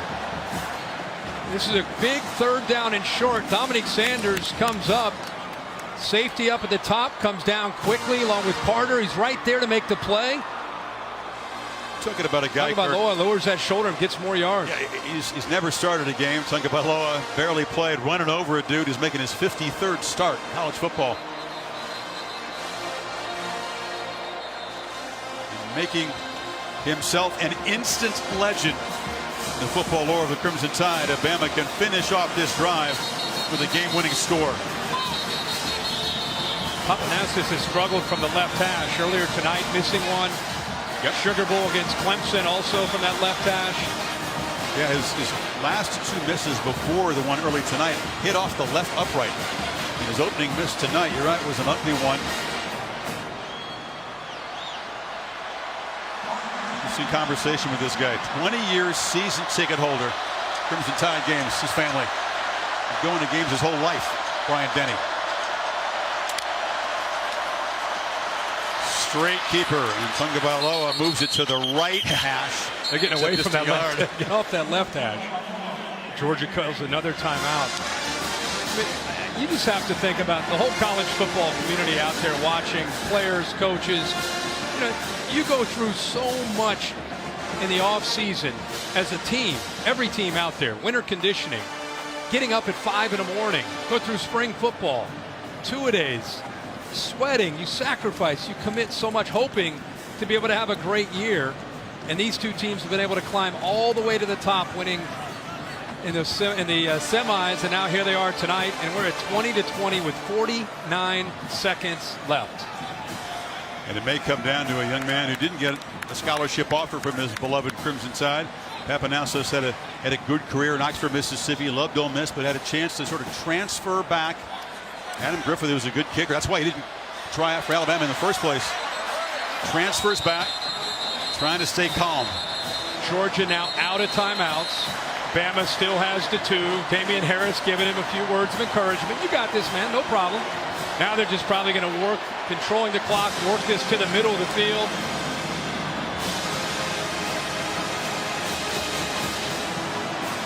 Or wherever Papanassis wants it. Yeah.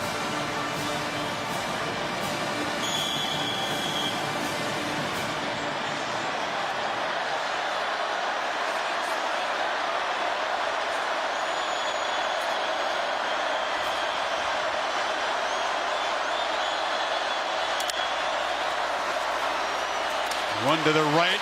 Tagovailoa knocked down at the 15. They'll keep that field goal attempt. Looks like on the right hash. The clock continues to run. Kickers, the punters, and the holders, and the snappers spend most of their careers, Kirk, at different fields in the offense and defense, working in solitude. Absolutely. The mental part, trying to get the muscle memory down. Papanassis is a really good golfer. He compares kicking to golf, trying to get that swing down so it's just automatic under pressure. He's going to get his chance. Tagovailoa is under center. Play clock winding down, and this will be it. Saban says, wait a second. You got that a little too close. I wanted a timeout. 6 seconds remaining. Mad at his quarterback. He's frustrated because he wanted to run the play and then call the timeout, not let the clock run all the way down. Here was Papanassis' first attempt. 40. Timing was just never there, and he got a little aggressive with the plant foot. Made the correction later on. Did a couple of them. Remember, you and I were at the Rose Bowl, and it came into overtime, and then it went into double overtime, and Lorenzo Carter was able to use his entire body at 6'6", 243 to be able to block a field goal in the second overtime. Right there, hung in the air forever, got his right hand on the ball and able to knock that away. You can bet he's going to be thinking about trying to have another opportunity to try to get up in the air and knock it down again. Look who's back in the game at quarterback. Jalen Hurts is in the huddle now. His first snap of the second half. On 3rd and 6, Saban preferring the steadier hand, at least in terms of experience. Well, it's because they're probably going to move over to the left a little bit and get a quick timeout. They get down. They do. And this will be the final play to decide whether or not Alabama will roar back and claim a 5th championship in 9 years and prolong Georgia's drought in painful fashion. A miss, of course. We headed overtime. And we don't have any timeouts remaining, so nobody's going to call a timeout. Nobody's going to get iced. They're going to line up and they're going to kick a field goal and either, as you said, win this game, win another championship for Alabama and Nick Saban, or we're going to head to overtime. J.K. Scott, the senior holder, punter, kickoff man, 7th career playoff game. He couldn't ask for a steadier hand as the holder. Snapper, Scott Meyer. You ready for this? A freshman from Georgia, by the way. Of course. Of course. We need another freshman out there. Papanastos for the national championship from 36 yards.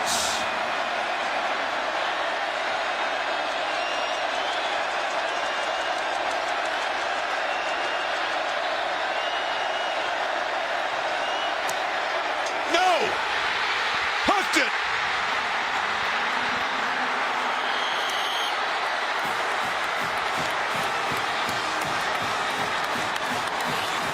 The Dogs have life, and we're headed for overtime. You feel for any kicker comes up short in that situation. Yeah, you do. That was one when you miss it that bad. That's pressure. That's pressure getting the best of you. He slipped there with his left foot. His plant foot looked like it slipped a bit. You deal with kickers, Kirk, that work on natural grass most of the season. The plant foot's a little tricky on these fields with the rubberized pellets.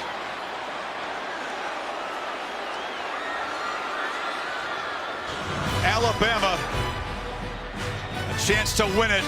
We're going to head to overtime. Find out who's leaving here with a trophy.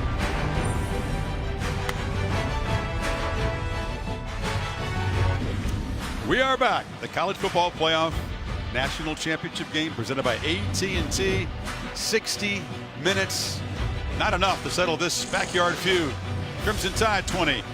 Dogs 20.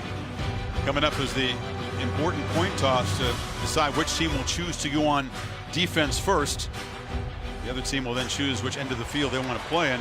Papanastos, Kirk, somehow has to shake off that crushing miss. To be called on right here in the overtime to win it. Yeah, I mean, you don't know if it's they get the ball first or if they have to react to what Georgia does. Captain's back out. Congratulations to both teams. We still don't have a champion. We're going to keep playing until we get one. Alabama, you're still the visiting team. We're going to have another coin toss. The winner of the coin toss gets to decide either who gets the ball first or which end of the field that we play on. The loser of the coin toss gets the remaining option. Because you're still the visitors, we have the same coin. The football is heads, and the Mercedes-Benz Stadium is tails. What's your call? Tails. Tails is called. Here we go. It is a tail. You want to go on defense first? You're going to play defense first. That's what I thought. Which end do you want to play at? Dan Play Capron down there? seems to be enjoying another moment in the spotlight Georgia's here. ball, first down, going this way. The Dogs will head left to right. Jake Fromm and their offense up first. And again, their offense had a very good first half. See the overtime records. Offense not quite in sync the last 3 possessions when they've had the ball. Georgia in that win on the Rose Bowl got that field goal. Baker Mayfield and Oklahoma had a chance to win it in the bottom of the first, but the Dogs defense rose up, forced a field goal attempt. Then the Michelle touchdown won it at the bottom of the second. And just for you at home, this stadium's about 60-40 in favoring of Georgia. They are at the Georgia end of the stadium. There are a lot of Georgia fans down here. The eerie quiet, the kind of weird tension that accompanies an overtime in a big college game. Remember, on the perimeter and throwing the ball, getting it outside was where Fromm and Georgia's had their most success. He's making a check. Jeremy Pruitt yelling out to that Bama defense. They're also making checks. Chubb met. Battles for just a few yards. You got to believe in your offensive line to test the front of the Tide on that play. Absolutely. It's almost like Jeremy Pruitt and the Tide defense baiting the young freshman, giving him a certain look, knowing that he's willing to make checks at the line of scrimmage. And as soon as he started to come up to the line and make a check, instantly Jeremy Pruitt making the call out to Rashaan Evans and Mack Wilson to make the check with him. Chubb behind the fullback Payne. He's got it. Cannot get the corner. Levi Wallace stopped him. It's going to be 3rd down. Boy, Minkah Fitzpatrick anticipating, again, that pin and pull scheme where the outside receiver and the tight end try to come down and crack block, and then they pull that right tackle outside. By anticipating that, he was able to get upfield and force Chubb back underneath and inside where the rest of that Bama defense was. Remember, Wims is not in the lineup. His favorite target. He's been going more to Riley Ridley, number 8. Now it's Michel in the game, 3rd and 6. Pressure, flushed, sacked, way back at the 35-yard line. It will be a very long field goal attempt coming up. A great move here by Lewis, moving around. Payne goes here, and he comes free. You can see that the center, Gilliard, 53, just not agile enough to move with Lewis, and he comes in clean and comes up with a big sack. Papanastos from 51 kicked a 55-yarder in the Rose Bowl. And there's Blankenship trying to give Georgia the lead.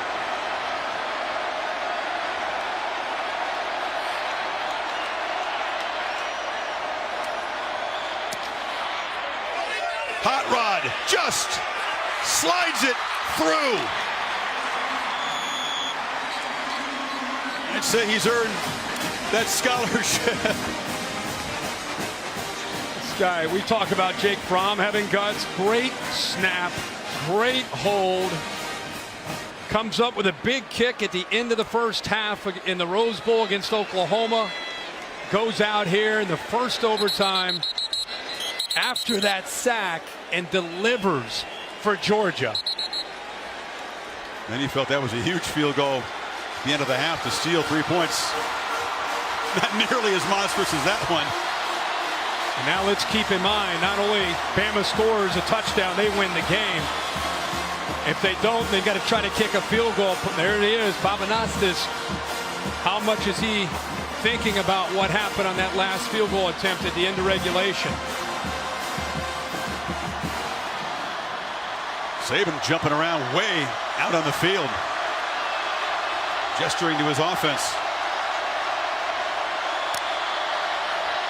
Tagovailoa dancing around, circling back, dropped!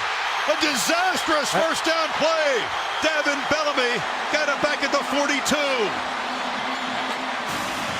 Chris, that's a combination of great coverage downfield by Georgia and just being a young quarterback not put in this situation. Bellamy almost gets him there. See, that's where you'd like to see him throw it away. Nobody's open. You got to give up on the play, throw it away, get outside of the pocket and play on 2nd and 10. That's his youth right there. Tagovailoa trying to make up for it. Fires to the end zone. Touchdown! Alabama wins!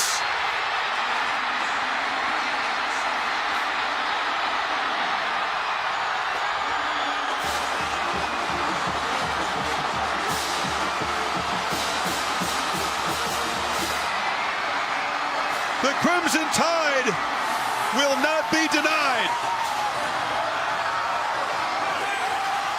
True freshman to true freshman. Tagovailoa to Devontae Smith. Alabama breaks Georgia hearts. Nick Saban back on the summit where he has caught the bear with his 6th national championship. Bama has won 5 in 9 years. And how fitting, Chris. On a night where we've talked so much about freshmen, it's true freshman to true freshman to win the game for Alabama. A 41-yarder after the sack, delivering the victory in overtime to Alabama. To Tom Rinaldi. Chris, Nick, you just said is that answering questions. Was that a good game or what? How do you describe what you just coached through? Well, I'll tell you what, the resiliency of our team to come back in the second half. Tua did a great job, gave us a little spark. Defense picked it up to overcome the adversity of missing a field goal in regular and then go and win the game in overtime. It's a great football game. You got to give Georgia a lot of credit. They really played well in the game. And I'm so proud of our players for the way they come back in the game after the first half we played was not very good. What led to the decision, and what did you tell Tua? Well, I just thought we had to throw the ball in the game, and I thought he could do it better. And he did. He did a good job. We made some plays in the passing game. So, hey, it's just a great win, man. I'm so happy for Alabama fans. Great for our players. Unbelievable. After what happened last year, losing with 1 second to go, the mantra all season was finish. How did you coach your team to do that tonight? What spirit did they show you, Nick? Well, I told them in the beginning, I said, look, all we got to do is execute. We make so many mistakes in the first half. I mean, we were shooting ourselves in the foot left and right. So I said, if we just go have poise and focus to execute like we do all the time, that's who we are, we'll have a chance to get back in this game. And the players believed it and came back and did a great job. Your 6th national championship. You tie Bear Bryant for most in the poll era. Take a second and hear that. What does that mean to you? Right now, I'm just happy for all these folks here.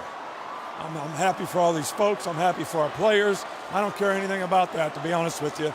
This was a great win for our players, and I've never been happier in my life. Never. Never. Congratulations, Nick. Maria. Thanks, Tom. Tua, you have never started a game on the college level, and yet you get to start in the biggest game of your life. When did you find out that you were going in? I mean, I found out when we were in the locker room. Coach brought the quarterbacks together, and he made the statement that, Tua, you're going to start out the second half, and we're going to rotate the quarterbacks. See how things go. So we went from there. What went through your mind when Coach let you know you were about to play in a national championship game? My parents would be mad, but excuse me. First and foremost, I just like to thank my Lord and Savior Jesus Christ. With Him, all things are possible, and that's what happened tonight. But I mean, it was a team effort tonight. Couldn't have been done without the defense getting us the ball back. Our O-line blocking, working their butts off, as well as our receivers. It was just a great team effort. And they were the guys that made me look good tonight. So, when you saw that field goal was hooked left, you knew you would have to take the field one more time and try to win this game. I mean, what were you saying before you took the field again? I didn't say anything. We're just going back in, just taking a play at a time, and that's what happened. Now that you're a national champion, as a true freshman, describe what it means for you in this moment. In this moment, it means the world. But at the same time, all glory goes to God. I can't describe what He's done for me and my family. Who would have ever thought I would have been here, right now, in this moment. So, I thank God for that, and I just like to thank my teammates and Coach Saban for giving me the opportunity. And describe what you saw on that final game-winning play. They had split safety. The safety on Devontae's side, on the single receiver side, he tried to disguise his coverage. I tried to look him off. He stayed in the middle, and then I went back outside. It was cover 2 on their side, but he stayed inside. So, I took a shot downfield, and he caught it. Congratulations. Thank you. Thank you. Tom? All right, let's go. Here with Jalen Hurts. Jalen, you've just been shaking your head. You've had that smile on your face. Your reaction when you found out Tua was going to start the second half, honestly? He was going to step in and do his thing. We have a lot of guys in the QB room that play really well, and he stepped in and did his thing. Did his thing for the team. In every offensive huddle, you were right there next to him throughout the second half and overtime. What was your message to him? Ball. Play your game. Ball. He's destined for stuff like this. He's built for stuff like this. He has that it factor, and I'm so happy for him, happy for this team. What does it mean to you to be a national champion? It's unbelievable. I dreamed about this. Congratulations, Jalen. Thank you. Chris? Shows a lot of class because as a competitor, got to be bittersweet feelings. Meanwhile, Tagovailoa Kirk had to shake off a 16-yard loss in the previous play, and that's like they're back at the 41-yard line. not in field goal range. Right. It was how about them coming right back to this call? And you know, he mentioned how he moved the safety. This is the safety right here. Dominic Sanders moves him to the middle of the field, gives him just enough. What you don't see is his head moves complete. Watch his eyes right here. His head is looking this way. He's trying to move the safety as much as he can, because if he does, he knows that he has Smith streaking down the sidelines. The eyes move the safety just enough for him to go back to Smith and make the throw of the year. And the first catch of the night for Smith, one of those true freshmen that played such a prominent role. Really an incredible storyline. We'll talk about this one for as long as college football was played, not just because of Saban's historic achievement that, of course, he downplayed, but because of Tagovailoa, from Hawaii to Tuscaloosa and coming off the bench and making that play after Alabama had a chance to win it in regulation. Papanastos hooking it. And I'll tell you what, after that sack, it didn't look real good for that offense. You see Parrish, the corner, throw his arms up in the air.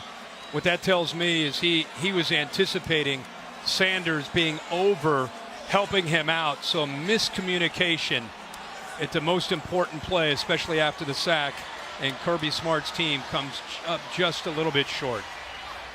And still, the fact holds true. Saban has not lost to one of his former assistants. It's a painful part of losing at the biggest stage. The opponent's confetti is fluttering down on top of your helmet as you walk off the field, and the Dogs will have a hard time shaking this one off after a Cinderella season, having the lead in their own backyard. That was a great championship. Both teams, did everything that they needed to do to try to win the game. Got to be so happy for Nick Saban and Alabama. All the championships, the consistency, the dynasty continues for Alabama. Another pillar in this golden decade, this dynasty that most thought we'd never see. Saban inherited a program that was sort of a laughing stock. Our final score, Alabama 26, Georgia 23 in overtime. Back after these messages with the Ford Escape postgame.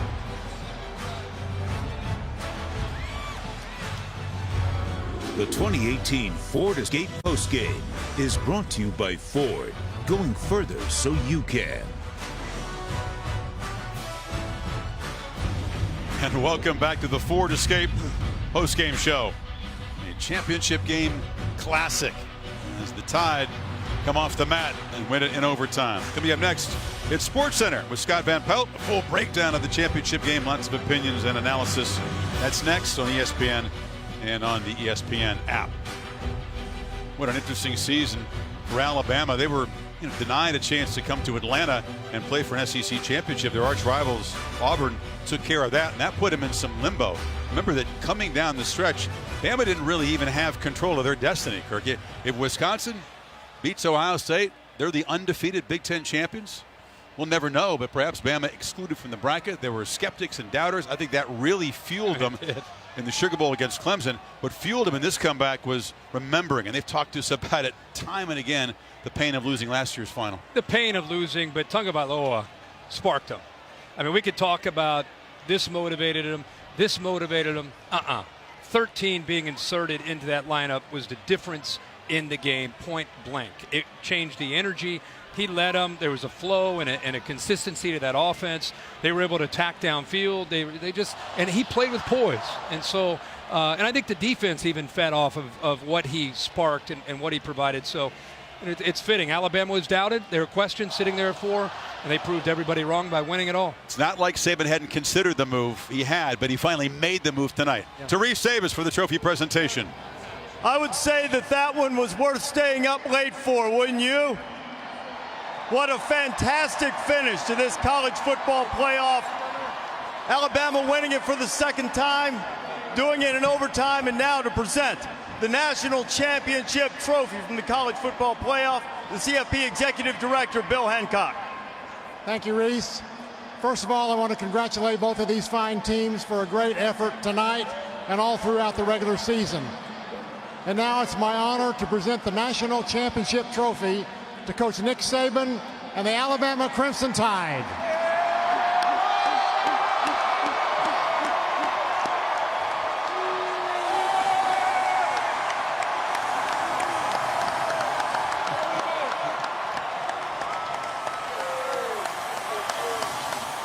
Nick, you've spoken often of the resilience of this team. How would you describe how they responded after not making the field goal at the end of regulation, then having the sack and still finding a way to make the play to win the game? Well, I think the big thing that showed the resilience of the team is the way they responded at halftime after being behind 13-0, not playing very well in the first half. But I'm telling you, they just play the next play, man. Just keep playing the next play. Great competitors on this team, great mental toughness, and I'm really, really proud of this team for what they did tonight. What were your emotions as you watched the ball fly through the air? Couldn't believe it. I could not believe it. Did you know touchdown?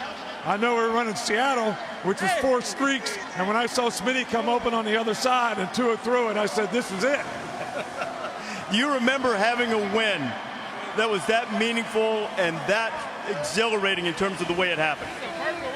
I think so, but you know, there's lots of highs and lows. You know, last year we lost on the last play of the game, and this year we won on the last play of the game. So these kids really responded the right way. We said last year, don't waste a failing. They sure did the way they played tonight. Nick, congratulations on the national championship, your 6th. Nick Saban winning for the 6th time. Now let's bring in the offensive player of the game, Tua Tagovailoa.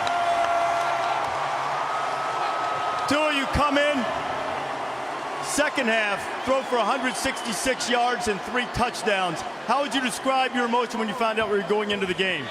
You know, first and foremost, all glory belongs to my Lord and Savior, Jesus Christ. Without him, all things aren't possible. And, you know, another thing, I like to thank my teammates. You know, I like to thank the defense for giving us the ball back. I like to thank the O-line for, you know, just blocking, and it was just a team effort, you know, and without them, it couldn't have been done. So it wasn't me, you know, it was all of them. And, you know, I'm glad we got to do this. After the sack in overtime, tell me what you saw when you threw the ball to Devontae Smith. They tried to disguise their cover 2. And when I dropped back, I looked the middle safety down, the cover 2 safety inside on the 3rd receiver coming over. And I just went back outside, and Smitty was open. So I took the shot, and here we are now. You got the championship. Tua, congratulations. A wonderful performance and a great comeback. Now let's meet the defensive player of the game, Daron Payne. Daron, you've had a tremendous playoff, both in the semifinal and tonight. What changed after the first half for you guys defensively? I think we went in and just wanted to get mentally back right. And I think we came out the right way, and everybody came out and wanted to fight hard. And my team did a great job in competing. After the end of regulation, you didn't win it there. What was it like on defense for the overtime period against Georgia? We just knew that we were going to come and fight hard anyway and win. If he made the kick, we still were going to win it. So it just didn't matter. We were just ready for the long run. Daron, congratulations on the national championship. Daron Payne, Chris, the Alabama defense fought back, kept them in it, and then a spectacular finish to this college football season. Hi, Rashaan. How are you? I feel amazing right now. Well, Rashaan Evans is the guy that suffered a grisly injury on this field in the opening game against Florida State. I mean, you talk about muscle ripped from bone. He fought through all that, worked so hard to get back and be a leader on this defense. He deserves to celebrate. Coach talked about the resiliency of his team when they were down at half, 13-0. But I'm going to remember this one for Nick Saban having the courage to make a move that's against the grain and put that man, Tua Tagovailoa, into this game and give him a chance to bring the Tide back to win that 5th championship. His parents had relocated from the native Hawaii to Alabama to be close to their son. He's got a little brother who's a heck of a quarterback prospect just down the road from Tuscaloosa. Wow.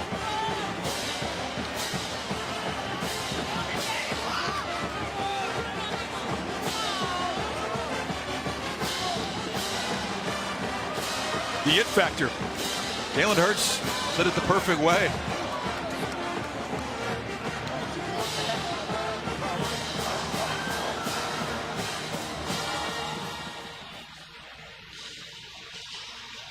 There's Devontae Smith, who made the touchdown catch, and the Bear rolling along there, 6 national championships. Dick would tell you he's not trying to catch him, he's just running his race, but very young-looking Nick Saban there has reached 6 national championships. With quads like that, I don't know if the Bears going to be able to stay up. 66 years old. He told Tom Rinaldi he's never been this happy. Never. The Tide rally. Take it away from Georgia on the final play, 26-23. Back with more. The 2018 Ford Escape postgame is brought to you by Ford. Going further so you can. The Ford Escape post-game show. What a thriller. And it was all Georgia early. They kicked a couple of field goals, and then Mecole Hardman on the wild dog direct snap. It was 13-0. Bama's offense could not get going at all until Tagovailoa sparked him in the second half. Yeah, it was an impressive performance there early by Georgia. It seemed to be in really control of the game. The story was all about Jake Fromm in that first half. And then Nick Saban makes the switch at halftime. Yeah, he's known as a beautiful passer, but he's also a dual threat, a very competent runner. Look at all the time that he has. Finally escapes.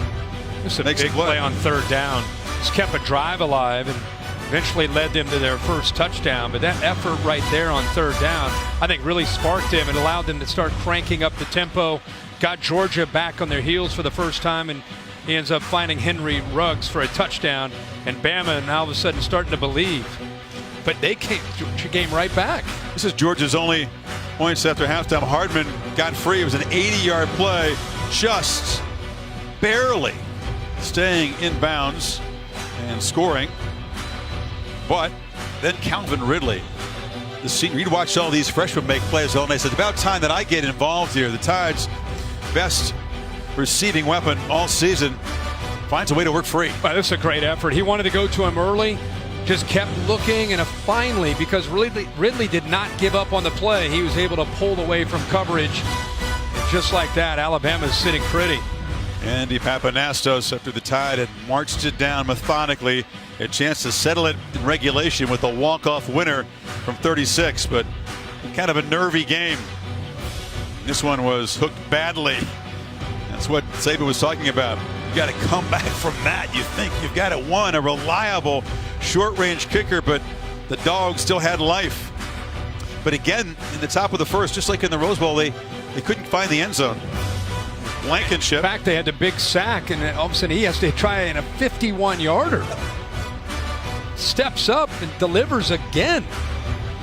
And the game winner, after doing the one thing you don't want to do, he took a 16-yard loss, and you said he looked the safety off right there.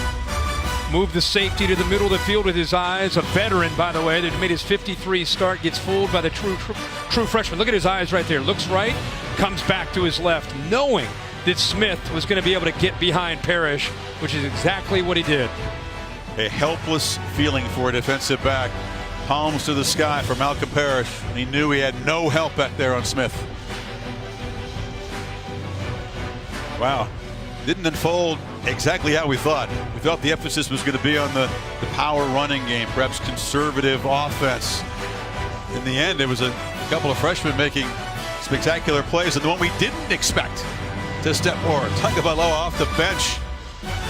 One of the great relief performances in the history of sports. That's a great look from Nick Saban. And after everything that Alabama's been through this year with the injuries, I know he's won a lot of these championships. Because of the injuries and because of what they've lost the last couple years to graduation and guys leaving early for the NFL, I would argue that this is the best coaching job that Nick Saban's done since he's been in Tuscaloosa. And as Tagovailoa celebrates, man, he was snapping in the ball. Bradley Bozeman, an even bigger moment, down on his knee to propose to his girlfriend right at the base of the podium. She's checking it out. Yes, the ring is real. That's great. Wow. So Bozeman wraps up his college career with an overtime championship game winner, and then has this beautiful moment. Well, gear up, Alabama fans. You can celebrate the championship. Officially licensed national champions merchandise from the College Football Playoff Championship Store. Visit shop.collegefootballplayoff.com for all of your championship needs. Well, spare a thought for Georgia, that 37-year drought. The Dogs, who realized mid-season maybe we're good enough to give this a go. They took it to the Tide early.